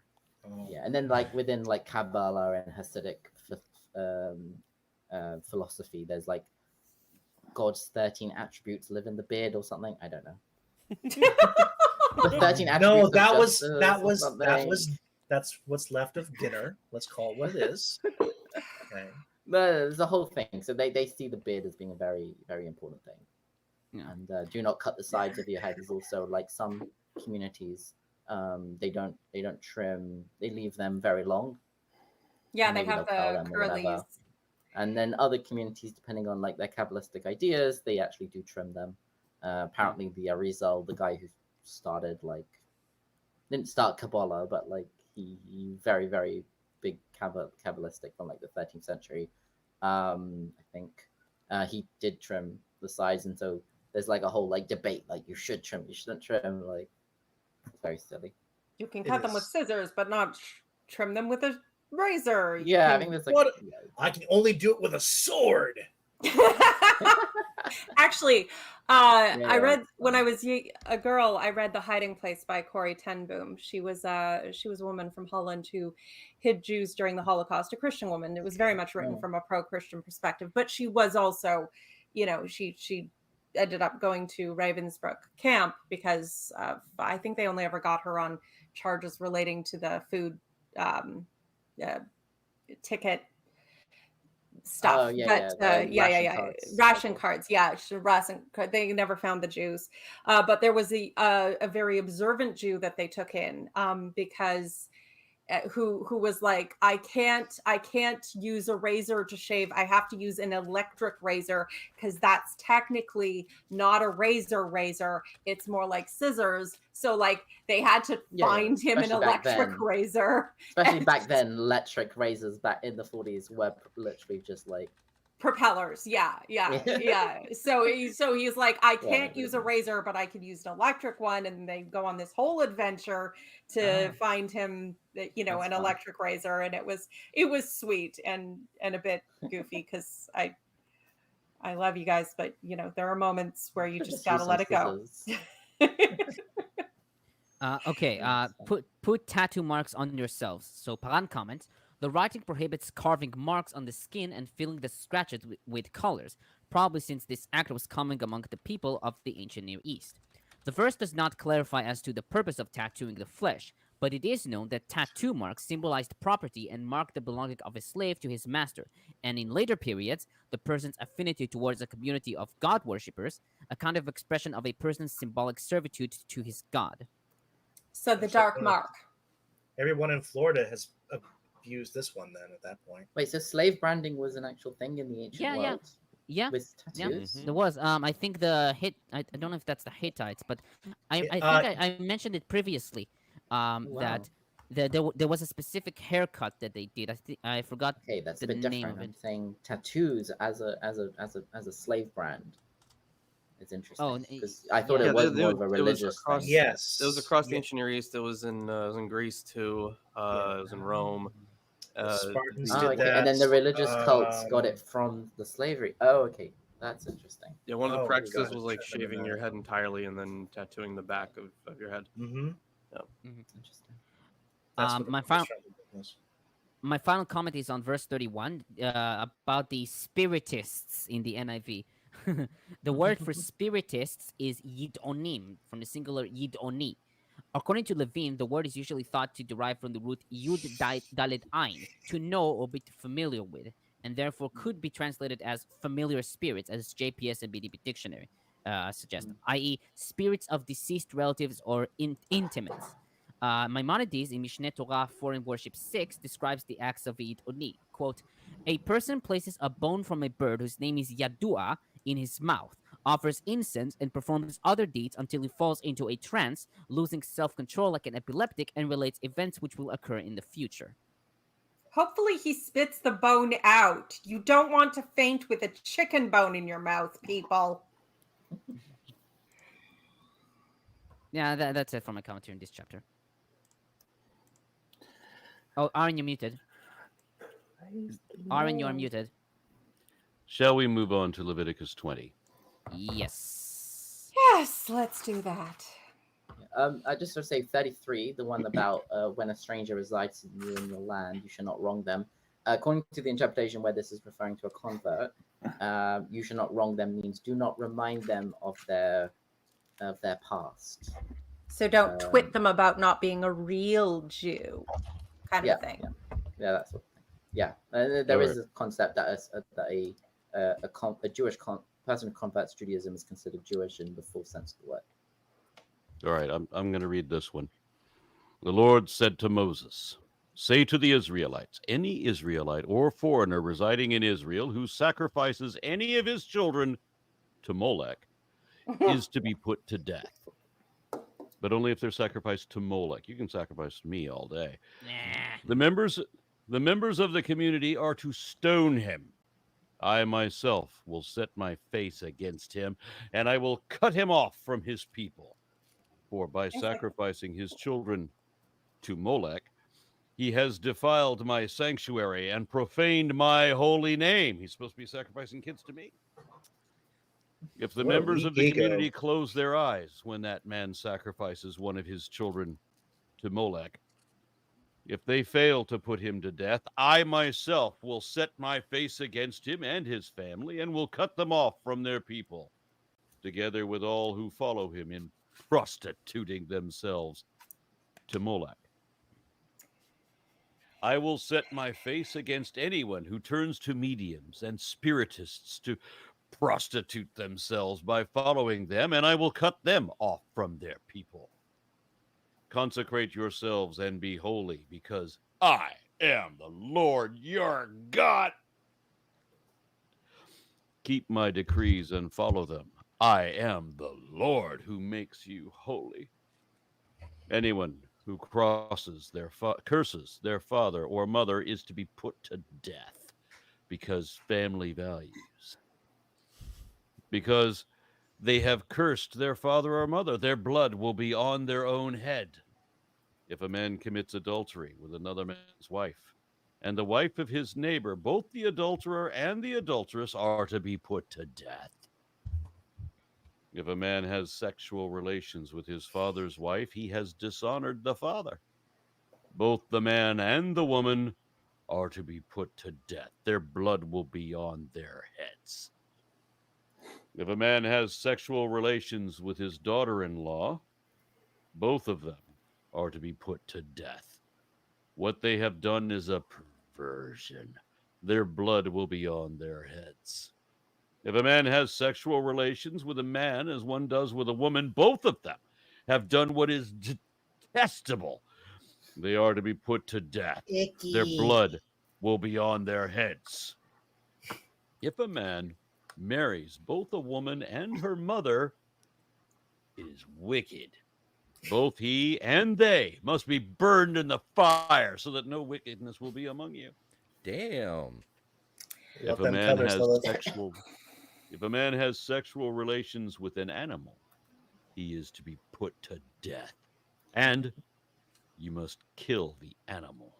Why, that's destruction of property. If a man approaches what did the an poor animal do? We'll get to that. If a man approaches an animal to have sexual relations with A woman. A woman. Yeah, if a woman approaches an animal. No, this is 16. If a woman, you're right. You're right. If a woman approaches an animal to have sexual relations with it, kill both the woman and the animal. They are to be put to death. Their blood will be on their heads. If a man marries his sister, the daughter of either his father or his mother, and they have sexual relations, it is a disgrace. They are to be publicly removed from their people. He has dishonored his sister and will be held responsible. If a man has sexual relations with a woman during her monthly period, he has exposed the source of her flow, and she has also uncovered it. Both of them are to be cut off from their people. That seems a bit extreme. Do not have sexual relations with the sister of either your mother or your father, for that would dishonor a close relative. Both of you would be held responsible. If a man has sexual relations with his aunt, he has dishonored his uncle, and they will be held responsible. They will die childless. But if a man marries his brother's wife, it is an act of impurity. He has dishonored his brother. They will be childless. Keep all my decrees and laws. In which case it's ordered to do so. Keep all my decrees and laws and follow them, so that the land where I am bringing you to may not vomit you out. You must not live according to the customs of the nations I am going to drive out before you, because they did all these things. I abhorred them. But I said unto you, you will possess their land. I will give it to you as an inheritance, a land flowing with milk and honey. I am the Lord your God, who has set you apart from the nations, even though I'm the God of the cosmos. You must therefore make a distinction between clean and unclean animals, between clean and unclean birds. Do not defile yourselves by any animal or bird or anything that moves along the ground. Those that I have set apart as unclean for you. You are to be holy to me, because I, the Lord, am holy. And I have set you apart from the nations to be on my own. A man or woman who is a medium or a spiritist among you must be put to death. You are to stone them. Their blood will be on their heads. And you may have noticed a slight omission where I never said anything against having sex with children. That you can do. That's fine. Just don't just don't get with a woman on her period. That's bad. To be fair, that was kind of the thing back in the days. So I have something to say. Fair. I can't be fair on something like that. No, there is no fair. I have something important to say as a woman, and apart from the rules on homosexuality, you can see my stance. But the thing is, absolutely every single one of these rules about sleeping with family members, if I had sat for hours and worked to contrive it, I could not have come up with a better set of laws to ensure that victims of sexual abuse can never report it. Every single woman in a family can be abused by all the men in her family, and if she speaks up, she dies, and she knows it. Every single time. All of these laws, they don't make any difference between consensual and non-consensual, but let me tell you something. Girls are not sleeping with their uncles consensually. And of all the forms of incest listed here and in chapter 18, and they go over so many, it never once says not to sleep with your own child. Because quite frankly, there is no other man who has a claim on them unless they're engaged. This law, it's not just corrupt about homosexuality. It's corrupt about everything. Women to this day, in a much more tolerant society, frequently do not report when they are assaulted. And they are most likely to be assaulted by someone they know, especially by family members, especially as children. And this entire system of laws could not be better designed to protect the abusers and to keep their victims in perpetual fear.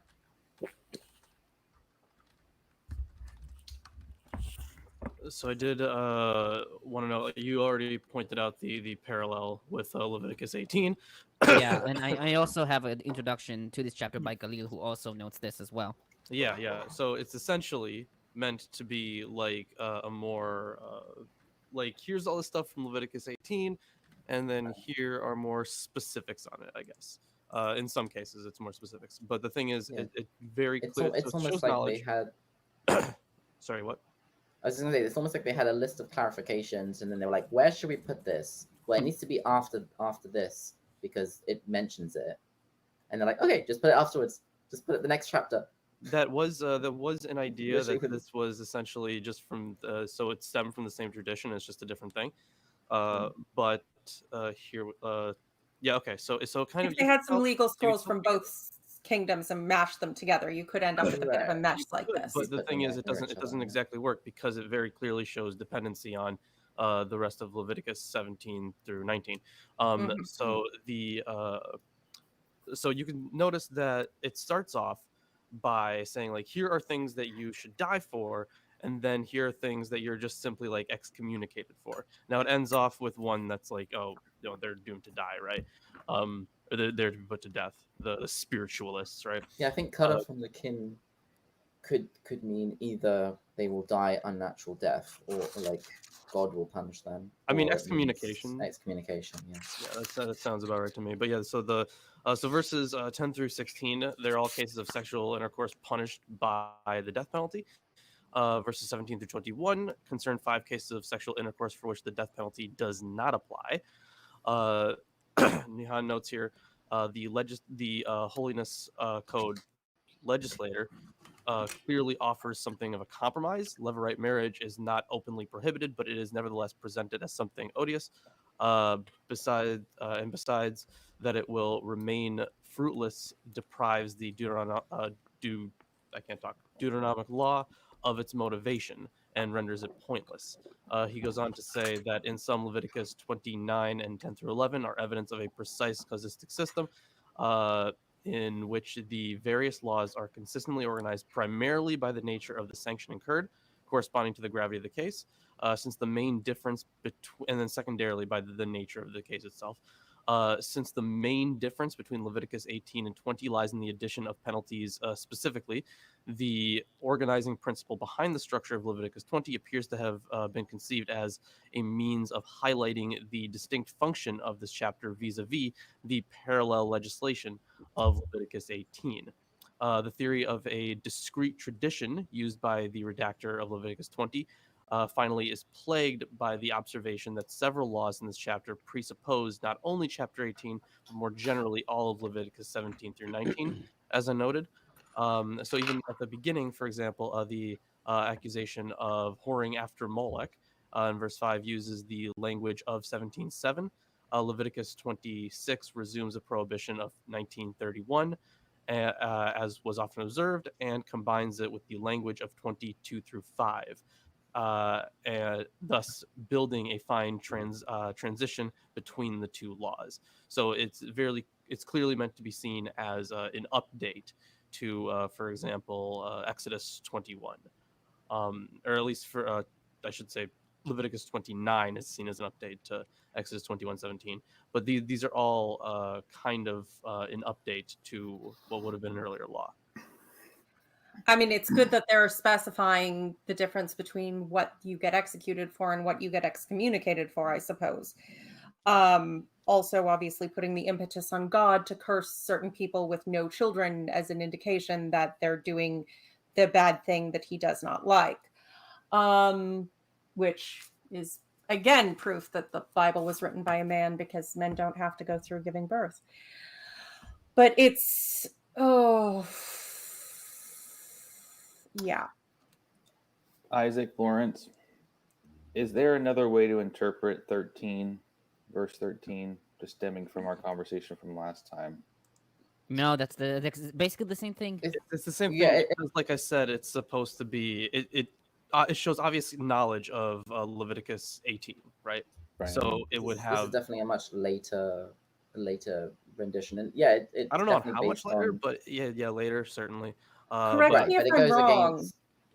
Correct me if I'm wrong, P-Town, but last time we discussed it, in context, the do not lie with man as with women, in the context of the list of all the incests you're not supposed to do, was seen as also you can't uno reverse with guys instead.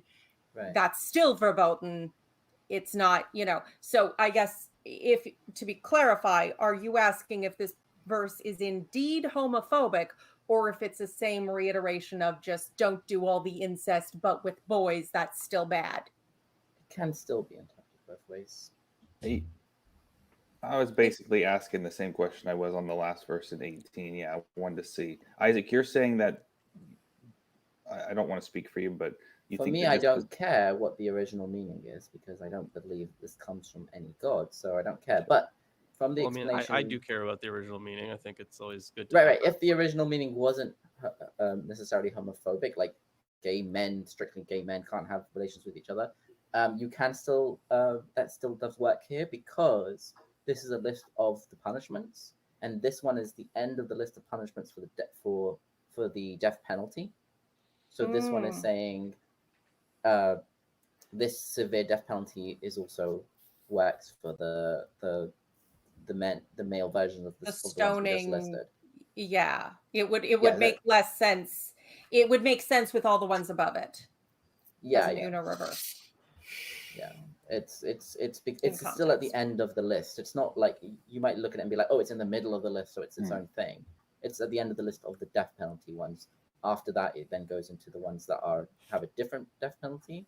So, for example, a woman and her mother, it's put to death by fire, so it's a different death penalty. So it's like outside the list. And there wasn't gay marriage, so it wouldn't, like, it speaks of sex in the first ones, and then it talks about marriage, so it's a bit different.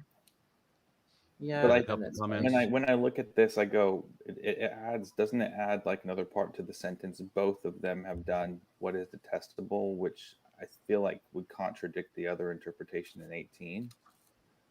No, it says that both people engaged in the incest die all the way up, like including the woman. Yeah, they all say both of them. That's the thing. Until this point, they all say it's both. Yeah. But it does go against this verse does go against the interpretation that some people like to say, which is that 18:22 is about pederasty, because if it was about pederasty, then why would both of them be killed? Yeah. Yes, that's. I mean, you could still say it's about pederasty, but they kill the child. I don't know. Or they could say if it could be understood that if the child was not a minor, so if they were above the age of 13, then you would judge whether it was rape or not. Yeah. Well, that sounds like a Catholic priest talking. For sure. But yeah, well, in that society, it would have been, if you were over 13, you would have been an adult in almost all regards. So, yeah. Legally speaking. Yeah. Which is another, which is, in of itself is a is a nice big red flag for this being divine wisdom. Yeah. God's a Got a couple dumbass. comments. Eric Wander gifted 1 Aaron Ra membership, and then Celestial's Atheist says, "Hey Aaron, I heard the folks from Standing for Truth channel wrote a book refuting your flood series. Any rebuttal?" Donnie can write. So what I suspect it was the same thing I always get, where they basically show the argument and then say, "Nuh-uh, you don't understand." Okay, fine, but that's but it's still factually wrong. So the I'm rebuttal sure he tossed some word wrong salad. as the thing being rebut. What's that? I'm sure he tossed some word salad between the nuh-uhs. Maybe he got an AI to do it. It would probably be better written if he did. Yeah. If Donnie and his crew of losers had actually achieved their goal, then my own associates and allies and such would be telling me, "Hey, this guy made a valid point. He disproved one of your arguments," because that's the kind of accountability that the scientists have. So if I got something wrong and Donnie pointed it out, it'd be my own people telling me that. But I haven't heard anything. You would actually want to know. What? Yeah, I would want to know. If I honestly would. If I had said something wrong, then kudos to him for pointing it out. But it won't be him that points it out. It'll be another scientist who points it out, because that's the way it always is. The only people that correct me are my own side. Ooh, it's almost like one of these sides cares about the truth and one of them cares about their egos. You know, one of them cares about believing a lie that they know is a lie that they do, but you got to believe it anyway. So find an excuse to believe it. That's Donnie and his crew. Yeah, standing for truth to me implies stooping for lies. Yeah, the expression "standing for truth" implies I know what the truth is. I'm gonna stand by it, whatever evidence comes my way. Oh, it's very much la la la la la la la la. A lot of these channels have truth in their name when they mean the opposite. They don't even know what the word truth means. They don't even understand the definition behind it. Oh, it's flexible. Baffling. It's whatever you need it to mean. No. Sometimes the truth is whatever God says. Sometimes truth is whatever this book says, but not that passage that contradicts it, because that wouldn't be truth then. That passage inconveniences me, so it requires an interpretation. But you have the sex I think is icky, so I get to hate you for that. It's like they read something and say, "Okay, how can I spin this so it actually means what I wanted to think it means?" Is how they approach it. I don't think it's conscious. I don't think it's conscious in most of their parts. Because remember, this comes from a long tradition. People learn what the Bible means from their pastors, and always have. They're told and interpreted these things from their pastors, who had it interpreted by their pastors and the teachers at their seminaries, which if you're evangelical means all of your teachers have signed an affidavit swearing that they will continue to believe XYZ and teach only XYZ, regardless what facts may unfortunately come up that would cause you to question it. So, you know, it's the same arguments, it's the same thoughts. Thoughts is a generous word for it. It's the same track. It's been worn for thousands of years. And because of the antiquity of my poppy thought this and his poppy before him, you get people who can't even comprehend that might not actually be the way that verse is intended. So in an argument that I had, always knew that Christians were pasteurized. I would say that the one thing so about like seminaries, for example, you get a lot of atheists coming out of seminaries because seminaries tend to actually do a good job covering the actual facts and the actual scholarship. They tend to stay pretty up to date. Not evangelical ones. Oh, okay, evangelical, sure. Okay. I specifically mentioned evangelical because they are not honest about the scholarship and because they actively work to discredit and hide any work that has been done that speaks against the specific interpretation of theology that they signed up to. Yep. Sure, yeah. Well, for other seminaries, you get plenty of atheists walking out of there. Oh yeah, because they actually look at facts. I know it's irrelevant, but I'm going to spoil a little bit. I think that one of my commentators for numbers will be the evangelical one, but it is a quite well known. Spoiler alert! I want I want to go back to this rebutting thing for just a moment. And an argument that I had with Kent Hovind, he claimed to have rebutted my argument because I said that butterflies were a subset of moths. And his counter argument was, no, they are not. This is a butterfly. This is a moth. They are different. Yeah. So that was his rebuttal. Even a now, 5-year-old will tell you that, Aaron. It didn't matter that I showed all these peer-reviewed articles and showing the morphology of their taxonomy and showing the genetics of the phylogeny, all of that identified all these papers that identify butterflies as a subset of moths genetically and morphologically. It's the fact that he said no, they are not. They're different. That's his rebuttal. So that's how pathetic their grandmaster. If he's that bad, then how much worse is Donnie gonna be? If he wasn't such a despicable, ego-driven con, I might actually admire Hovind's commitment to absolute ignorance. I mean, he's just devoted to endlessly speaking about things which he does not have the first fucking clue about. Yep. Takes a heck of a constitution, I'll give you that. And nothing gets through. That's what no facts penetrate. No. I've watched so many of his debates with people. You, of course, I've watched your entire series, Aaron. I've watched other people, and I just don't know.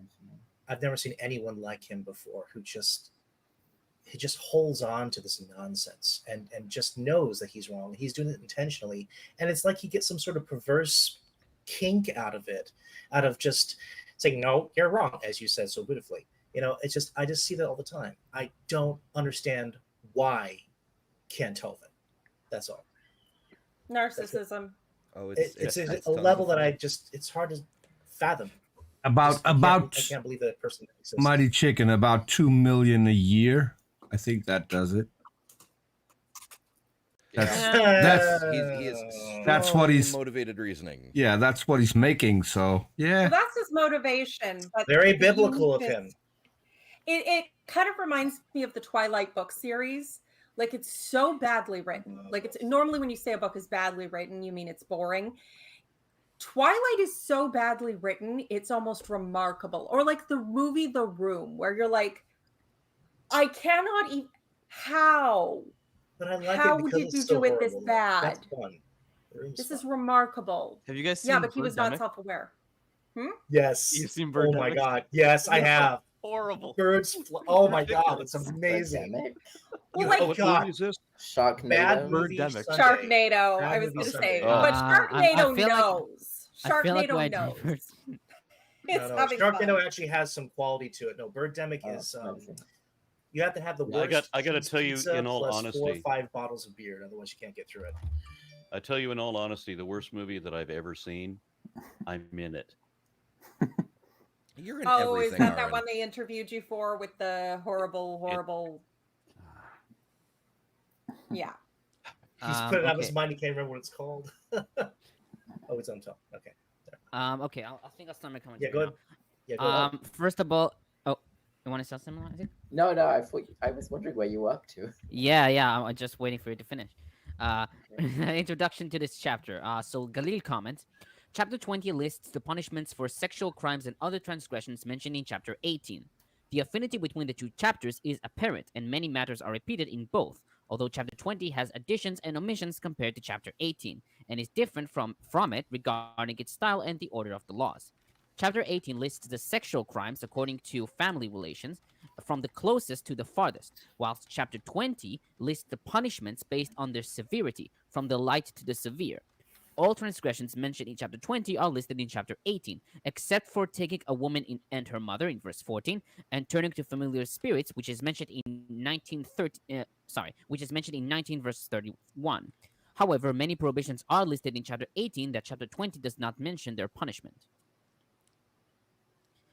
Verse 2 is to be put to death. The members of the community are to stone him. So Levine comments, the hofal form of the verb yumat, he shall be put to death, means execution by human hands. The Hebrew term am haaretz, people of the land, usually refers to those citizens who have a voice in the affairs of the community. The Hebrew verb resh gimel mem is used specifically to describe what is done with stones. They are either thrown or hurled with a slingshot, as in Leviticus 24:14 and Numbers 15 verses 35 to 36. Oh yes, the Israelites had good slingers, didn't they? They were renowned for having like military slingers that were good. David were they as not? well. Yeah, the death penalty methods are, we don't necessarily know exactly how it was done, but like in the Talmud, I think it says that like the stoning was you would tie someone's hands and feet together, throw them off a short cliff, and if they don't die from that, then you throw stones.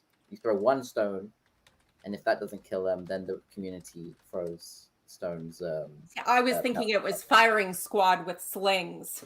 No, it's supposed to be like you're supposed to die from the fall, but if you don't, then the judge throws one big stone, and then if that doesn't kill them, then the community goes in and pelts them. And then like also like the fire is not fire. Fire is like pouring hot molten metal down their throat. Yeah.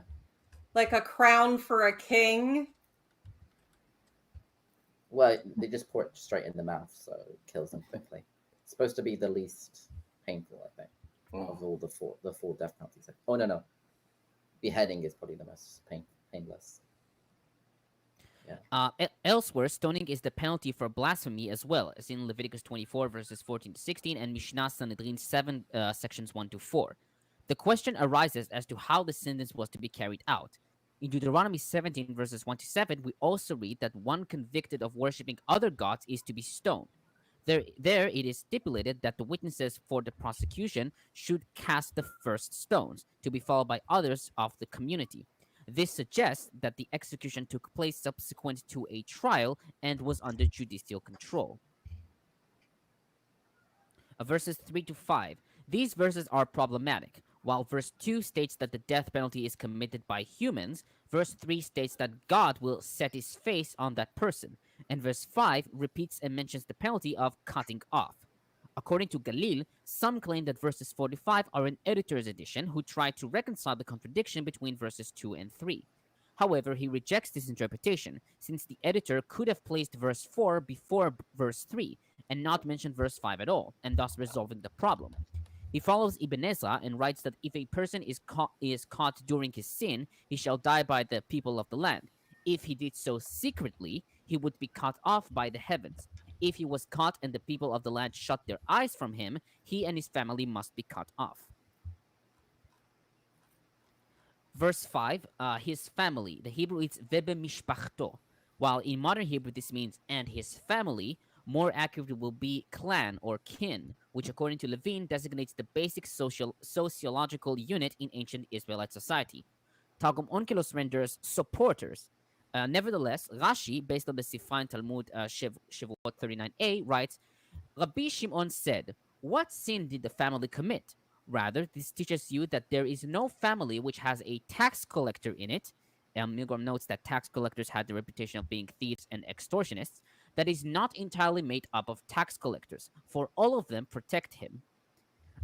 Milgrom writes that while collective punishment was a basic doctrine in priestly texts, it probably does not apply here, since by their silence, the family members acquiesced in the person's crime. Verse 6.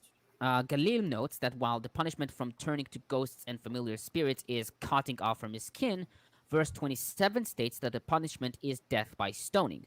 He again prefers Ibn Ezra's interpretation. Verse 6 deals with necromancy that is done in secret, and verse 27 deals with necromancy that is done in public. He postulates that the chapter originally contained verses 7 to 26, with verses 1 to 6 added later, and verse 27 serving as an appendix. I suppose I could see it. Verses 7 to... I appreciate the principle of the people who know that something is going on and don't do or say anything about it are also implicated. But yeah, witchcraft. Verse 7 to 8. Yeah, verse 7 to 8. Milgrom comments, scholars differ about whether these two verses connect with the preceding or following pericopes. I submit that chapters 18 to 20 were subjected to an artful H redaction. Chapter 20 was chiastically balanced with chapter 18, thereby setting chapter 19 as the center of Leviticus, if not the entire Torah, and necessitating a corresponding symmetry between the flanking chapters 18 and 20. Thus, the sexual prohibitions of 20 had to be supplied with opening and closing exhortations, as seen in verses 7, 8, and 22-26, to match those of chapter 18, verses 1 to 5 and 24-30. Verse 9, Galil writes that the rules described after this verse are made to ensure Israel's purity and the integrity of family and social life. Therefore, the legislator stated that honoring the father and mother is the first rule in having a normal family life, since they are the nucleus and foundation of every family unit, and a society that doesn't keep the honor of the parents has no regulation. Verse 10, with the wife of his neighbor. Various explanations have been given regarding this additional clause. Targum Pseudo Jonathan reads man's wife, Eshet Ish, as the betrothed woman, and the neighbor's wife, Eshet Re'ehu, as the married woman. Ibn Ezra writes that it supplies the motive and stresses the gravity of the crime, much like in verse 9. Milgrom suggests that this clause limits the jurisdiction of the law to an Israelite, as does the equivalent term Amitecha in the corresponding law in 1820. Verse 14, both he and they must be burnt in the fire. Levine comments, death by fire bore a special relationship to forbidden sexual behavior.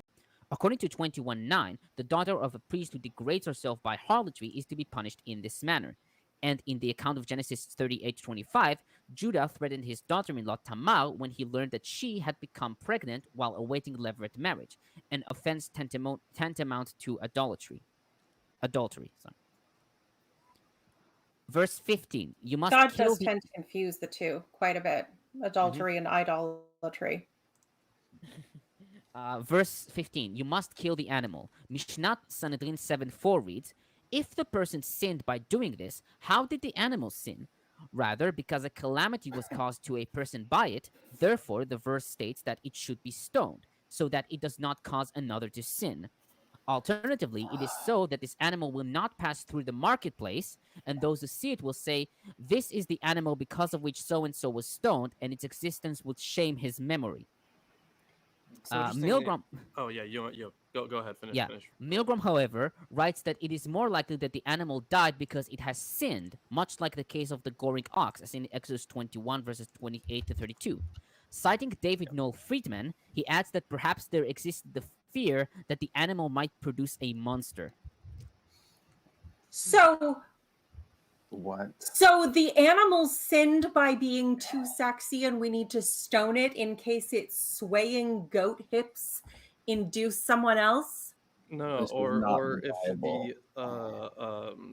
or if the union between the man and animal would create some sort of right. We don't want a minotaur. Right. Yeah. Minotaur bad. Yeah. But that doesn't explain why they killed the. Hear this. It could also be related to the sacrificial things we were talking about before. So depending on the animal, right? Yeah, I suppose. So there's still that whole thing about one kind, mankind and cattle kind, supposedly can't interbreed. But the reason that we have to kill the animal is because maybe they can bring forth. Or the animal is just too sexy and is tempting random men by its come hither ways. It's like that I'm too sexy for my shepherd. No. I mean, if the serpent can tempt Eve, then why can't the sheep tempt a random farmer? It's like that imam That's or whatever so who said something bad. about men who shave are tempting other men. Oh, jeez. You gotta shave that Billy Goat's face, get real. Oh, yeah. Well, I don't think it's just that. I mean, if your ass doesn't look like a bush, then obviously other men will want you, and it's your fault. Just set it on fire, then you have the burning bush. You're all set. No, that's gonorrhea. It's funny thing reading through this and listening to the commentary. Actually, the strange thing is that Tomer's commentary from Rashi and all of these, they actually make it worse over and over again. The interpretations are worse than I read the Bible to be the first time, and yes, that's pretty bad. Yes, it's There might be a bad. little bit of cherry Really picking bad. there, but It's really stupid, Aaron. Waste of time. Yes, we wouldn't want Yeah, we to should listen just- to commentary we should by. interpret based on. But it's a great way to blaspheme, feels. guys. Congratulations. The blasphemometer is off the charts. Wow, you're in a great mood I'm today, thinking aren't that you? I'm thinking that P-Town is getting a little frustrated with the fact that the Bible doesn't say the things he wants it to. Jesus is so irrelevant, but Tomer. The whole point of the interpretations making it worse, because the interpretation is saying this is what it actually means, not this watered down English Yeah, translation that you've all been Tomer alone, man. That's not kind. And just to be clear here, so when the thing is there is a value in both the interpretation in like the Christian era and interpretation in from rabbis, because it shows you the history of interpretation. However, the issue that we get to is that if they could do for multiple reasons, right? So it could be for a theological reason, or it could be for a legal one. But the issue comes back to what the text originally would have meant in its own context. And for that, we cannot simply resort to just Jesus or just the rabbis. There is a detailed historical analysis that needs to be done. The context needs to be understood before, like these laws, for example, to be understood, and before the other stories in the biblical corpus can be understood. We need to put it within its time period and study the intertext. So like other texts of the period, if we have any, other cultures or other, like for example, for these texts, like relevant biblical passages that could help in analyzing would be like, if you pull up something from Jeremiah, right, that wasn't that far removed from this. So like Jeremiah could preserve some similar traditions as does Leviticus. But then later, once we get to once we have those later interpretations, we could say here is like the Jewish interpretation, and then you could also say, oh, here's a Christian interpretation. Like we've even referenced Christianity's use of things on this show, because there is value to it, but it's not the same type of value as doing, in my opinion, a historical analysis. I think the distinction that I observe, and you can feel free to correct me if I'm wrong, is that we all seem to care about understanding the text as best we can, understanding what the potential original meaning would have been and how it has been interpreted throughout history that's led to where we are now. Because there's lots and lots of different ways to understand a thing, and that has affected the human race and our cultures and societies. P-Town seems to be concerned with discovering a specific interpretation, and anything else is blasphemy. This narrows the view quite significantly, because I was not offended by the idea that not sleeping with men was actually in reference to the previous context of incestuous things. I had never heard that before. I wasn't pushing for that interpretation because I wasn't even aware of it. But hey, it's interesting and I can see it in context. Glad to know that. P-Town did not have that reaction. But then I wasn't bucking for a specific end game. P-Town has the reaction. He has Romans 1 in his head. I genuinely asked Lorence and Isaac for their opinion because I do genuinely want to understand the other viewpoint on how it could possibly be interpreted. So that's just simply not true, Lilith. And I definitely think that your approach to learning scripture is completely wrong. I will give you that.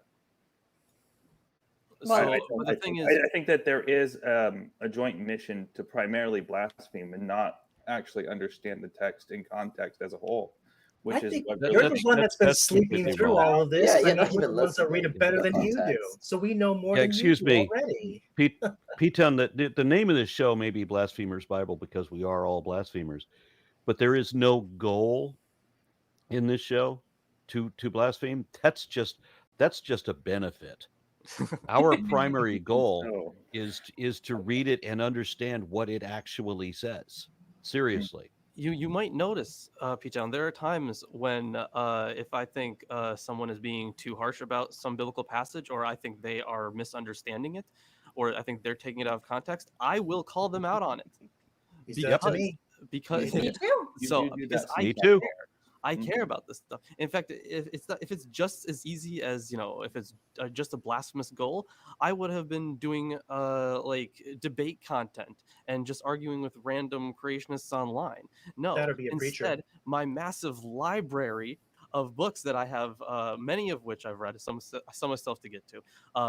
But the thing is, because I care about the scholarship, because I care about the research and what these things actually meant, my goal is not just to either like tear down like Christian understandings. Like there are certain understandings of the biblical texts where I can be like, oh, okay, so like the Christian interpretation of this was probably right, considering such and such reasons.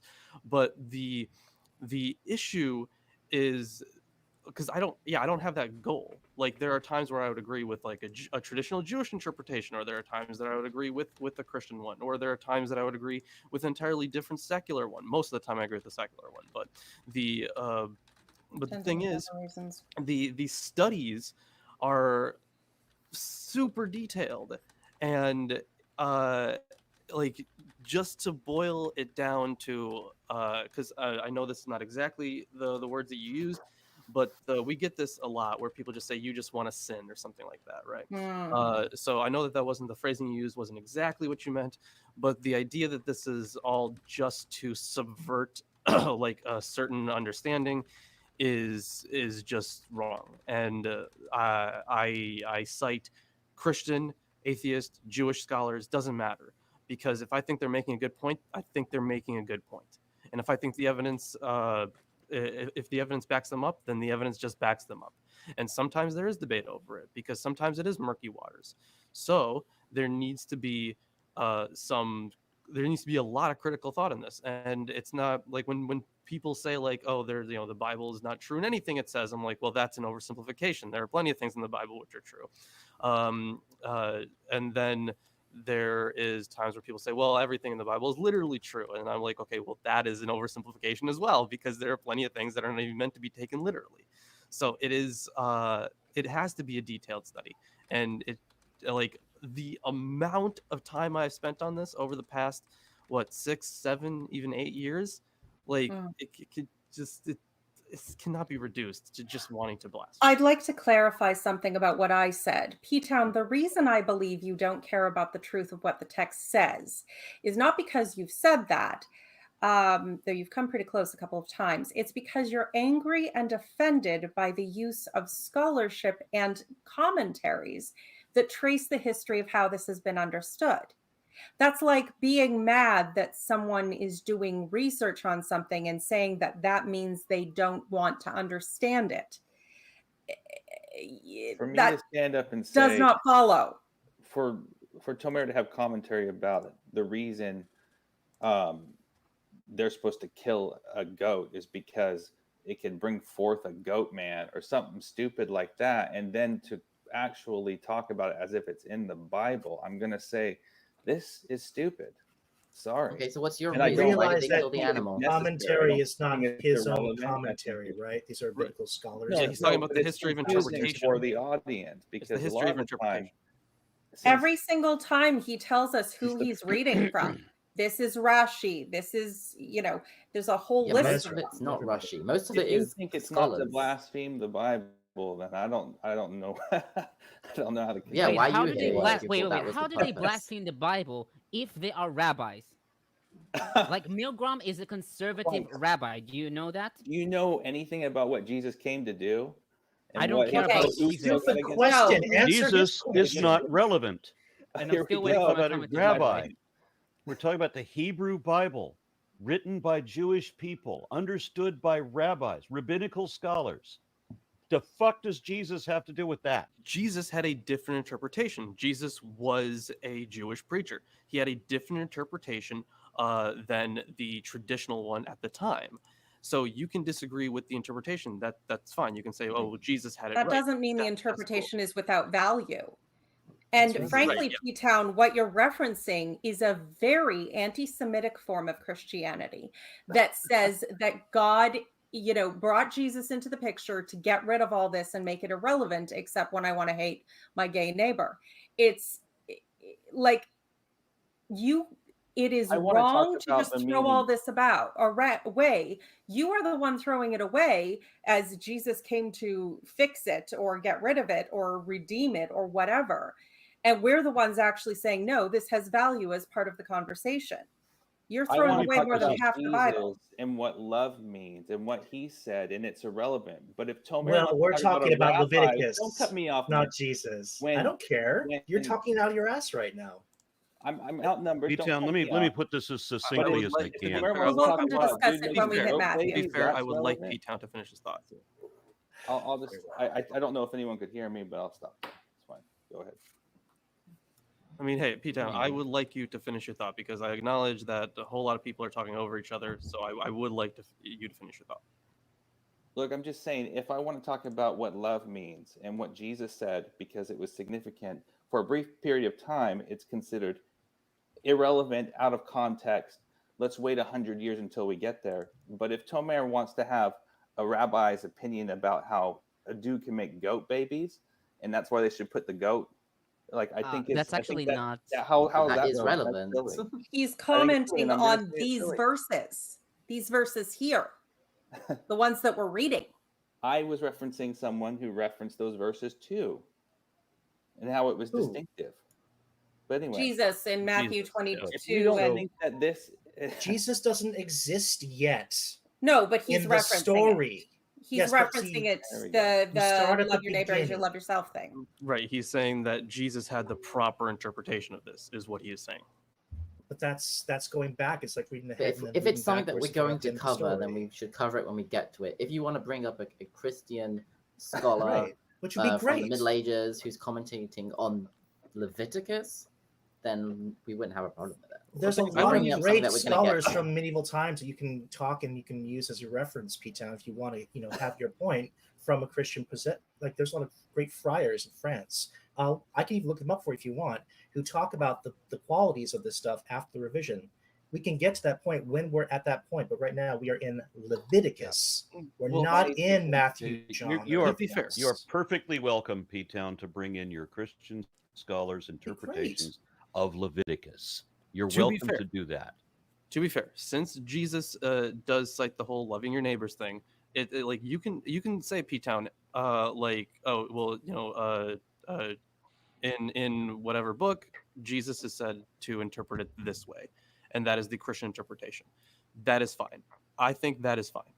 But then I think the idea here is to us, or to me at least, it would have the same value as, like, for example, like Rashi's commentary or a Talmudic commentary, because it's an interpretation from far afterwards, which is fine. It gives you a history of interpretation. That's all well and good.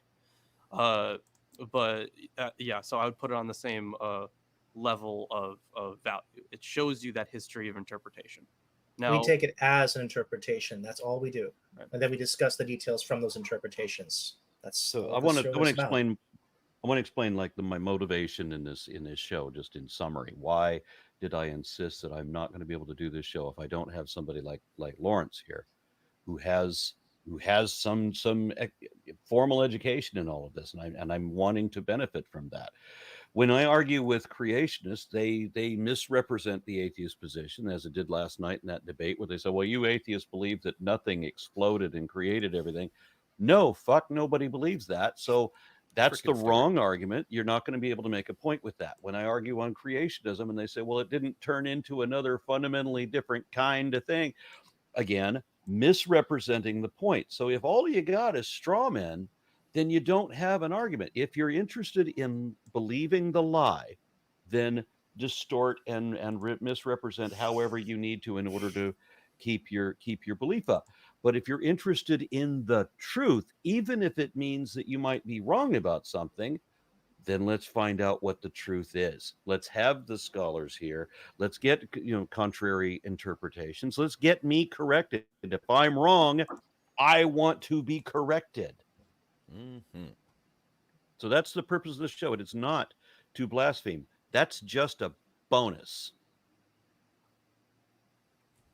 Jesus, Aaron, you can't have a Christian perspective on the show who can't mention Jesus.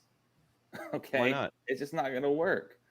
Why can't you have a Christian perspective? The whole why can't you cite any of these other scholars, the Christian scholars interpreting Leviticus? You can't have a Christian perspective without Christ, Aaron. How am I supposed to?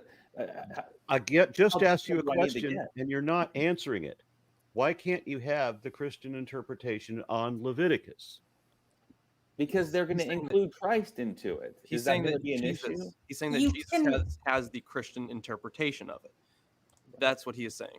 I think you're getting the impression that we're all jumping on you the minute you say Jesus, which we might be doing after the number of times you tried to read him into stories where he didn't belong in the Old Testament.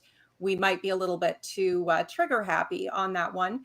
So that might be a valid criticism. He also said that Hebrew scholars are irrelevant in discussing the Hebrew Bible. Which is absurd, yes. It's a bit hypocritical, yeah. And I Jesus, just found in something that on Google right now that says the Bible Teachings Ministry of Pastor Chuck Swindoll. I mean, you can even read about his views on. I know Chuck Swindoll was well known. Guys, it's getting late. Let's get Thomas to finish. Yeah, I still. I just wanted. I'll finish this last thing here. So I just want one thing. This last thing, I promise. You can go and look online to find various different people who you can use as reference points to do what Tomer does if you wish to use it as a way of supporting your claim. This one, he does not talk about Jesus, except for the fact of the big idea message, which they talk about Leviticus and sanctification. So if you want to look at that, you can do it yourself. I'm saying that it's there as an option. I just did that in like 5 seconds. There are so many resources that you can use to support your case, which is what we're trying to say that you do. That's it. Yeah, but just don't make it like that will eventually read like one chapter because, yeah. Well, I mean, yeah. Well, yeah, I would recommend perusing it first and picking out the key points you think are relevant. I think what would end up happening is that P-Town would be looking into this through the Christian scholarship, and then he would be experiencing what happens in seminary. Chuck Swindoll is he's pretty kosher from an evangelical point of view. There's several, actually. Everyone whose kid is now an ex-evangelical Stoller, and yeah, the rest of them. Even Piper. Ugh, don't like Piper, but he's not completely brain dead either. There's options. Yeah. Anyway, that's all I had to say on that. Okay, so I think we should wrap it up. Wait, I haven't finished my comment. I know. Yes. There it is. Drink. Yeah. I'll make it quick. So first, verse 17, a disgrace. In Hebrew, it's chesed. While this word could also denote goodness or kindness, as BDB Dictionary renders it, Levine notes that this is an instance of homonyms, two words written and sound alike, but have no etymological connection. The word in our verse is cognate with Aramaic chasta and Syriac chesta, both denoting ignominy or disgrace. Nachmanides, based on these homonyms, writes that the brother had to be kind to his sister, but instead he disgraced her. Verse 20, about the childless. Milgrom writes, this rendering, given by the Septuagint and Targums, is ostensibly refuted by Jeremiah 22:30, which declares Konya, i.e. Yehoiachin, as Ariri, that's the word for childless, in spite of the fact that his line did continue in 1 Chronicles 3, verses 17 to 18. Many commentators attempt to resolve this contradiction by arguing that Yehoiachin will not be literally childless, but kingless. That is, his progeny would no longer sit on the Davidic throne. On the basis of Driver's etymological claim that Ariri means stripped, and that in Jeremiah 22:30 it means stripped of honor or rights, McCain proposes that here it is also denotes stripped of rights, though he admits that in Genesis 15:2 it implies that Abraham is stripped of children. Ehrlich comes to the same conclusion, though he derives its meaning from an Arabic cognate signifying disgrace, and he cites Rachel's comment at the birth of Joseph, God has taken away my disgrace, seen in Genesis 30:23. Verse 21, act of impurity. In Hebrew, it's nidah, which is also used to refer to menstruation or a menstruating woman. Milgrom writes that H uses this word metaphorically as a foul, odious, and repulsive act, and thus parts with P's specific cultic definition of this word. This metaphoric meaning is also found in Ezekiel 7 verses 19 to 20, Lamentations 1:17, and 2 Chronicles 29:5. He adds, quote, "It is another instance in H's portfolio of metaphoric meanings given to P's precise terminology. Perhaps this constitutes an additional reason why the term is avoided in the case of the ministrant in verse 18 because of the likely confusion with its metaphoric use." Verse 25, clean and unclean. Levine writes that it is preferable to read tahor and tameh as pure and impure instead of clean and unclean, since the conditions described by these terms are defined by the laws of impurity and not by a specific notion of hygiene or physical cleanliness.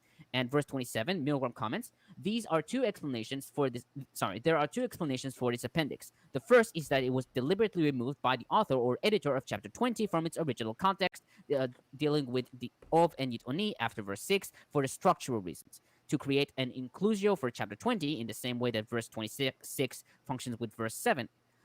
This verse would have been chosen because of its verbal and contextual linkage with verse 2. A different structural reason has been proposed by Carmichael to provide a transition to the next chapter, which also begins with forbidden association with the dead. The other explanation is that given by Darby, who argues on the basis of his studies of early Roman law codes that legists did not insert new laws in their logical place, but tacked them on the end. And that's it. Master has given That's what Dobby it a feels sock. like. Yeah, Dobby Dobby. is free. Who's Dobby? Harry Potter. Jokes. No, He- who is he was Dobby? a slave Who's house the elf. commentator called? Who was? Oh, I'll find him. Oh. I'll find him real quick. David Dobby, I think. Oh, is it like We got a comment from- D-A-U-B-Y? Yeah, D-A-U-B-E. Dalby. Oh. Okay. Oh, okay. Okay. He's German. And That I have a Maybe comment like from Doc M. Doug. or something. Emda? Dalba. Dob, I don't know. Yeah. Dalba. something like that, yeah. I have a comment from M. Doug, who offers £5 and says, "What do we call folks that adhere to the Israelite rules rather than the teaching of the Gospels? Presuppositionalists." Oh. hell yeah. Oh, Christopher. I'm gonna right. take that one. That's cute. Oh. That's an orange joke there. Part of it just died inside. Okay, Tomer, finish up. Yeah, I did. I did finish. Hey! Is that all the comments? Right. Oh, Yeah. great. That's it. Finish his commentary. No, I'm saying is that all the Yeah, comments? Uh, Oh, okay. yeah, that's the comments. Yeah. All right, so we ran a bit over this week, and we will be everybody good for Wednesday again. Yes. So far. Okay. Yes. Maybe I might be able to. Yeah. How long we gonna? Very good. How long we want to keep this up? Doing it on Wednesday as well. Until y'all can't do it anymore. I can I'm extend it good. to September, I think.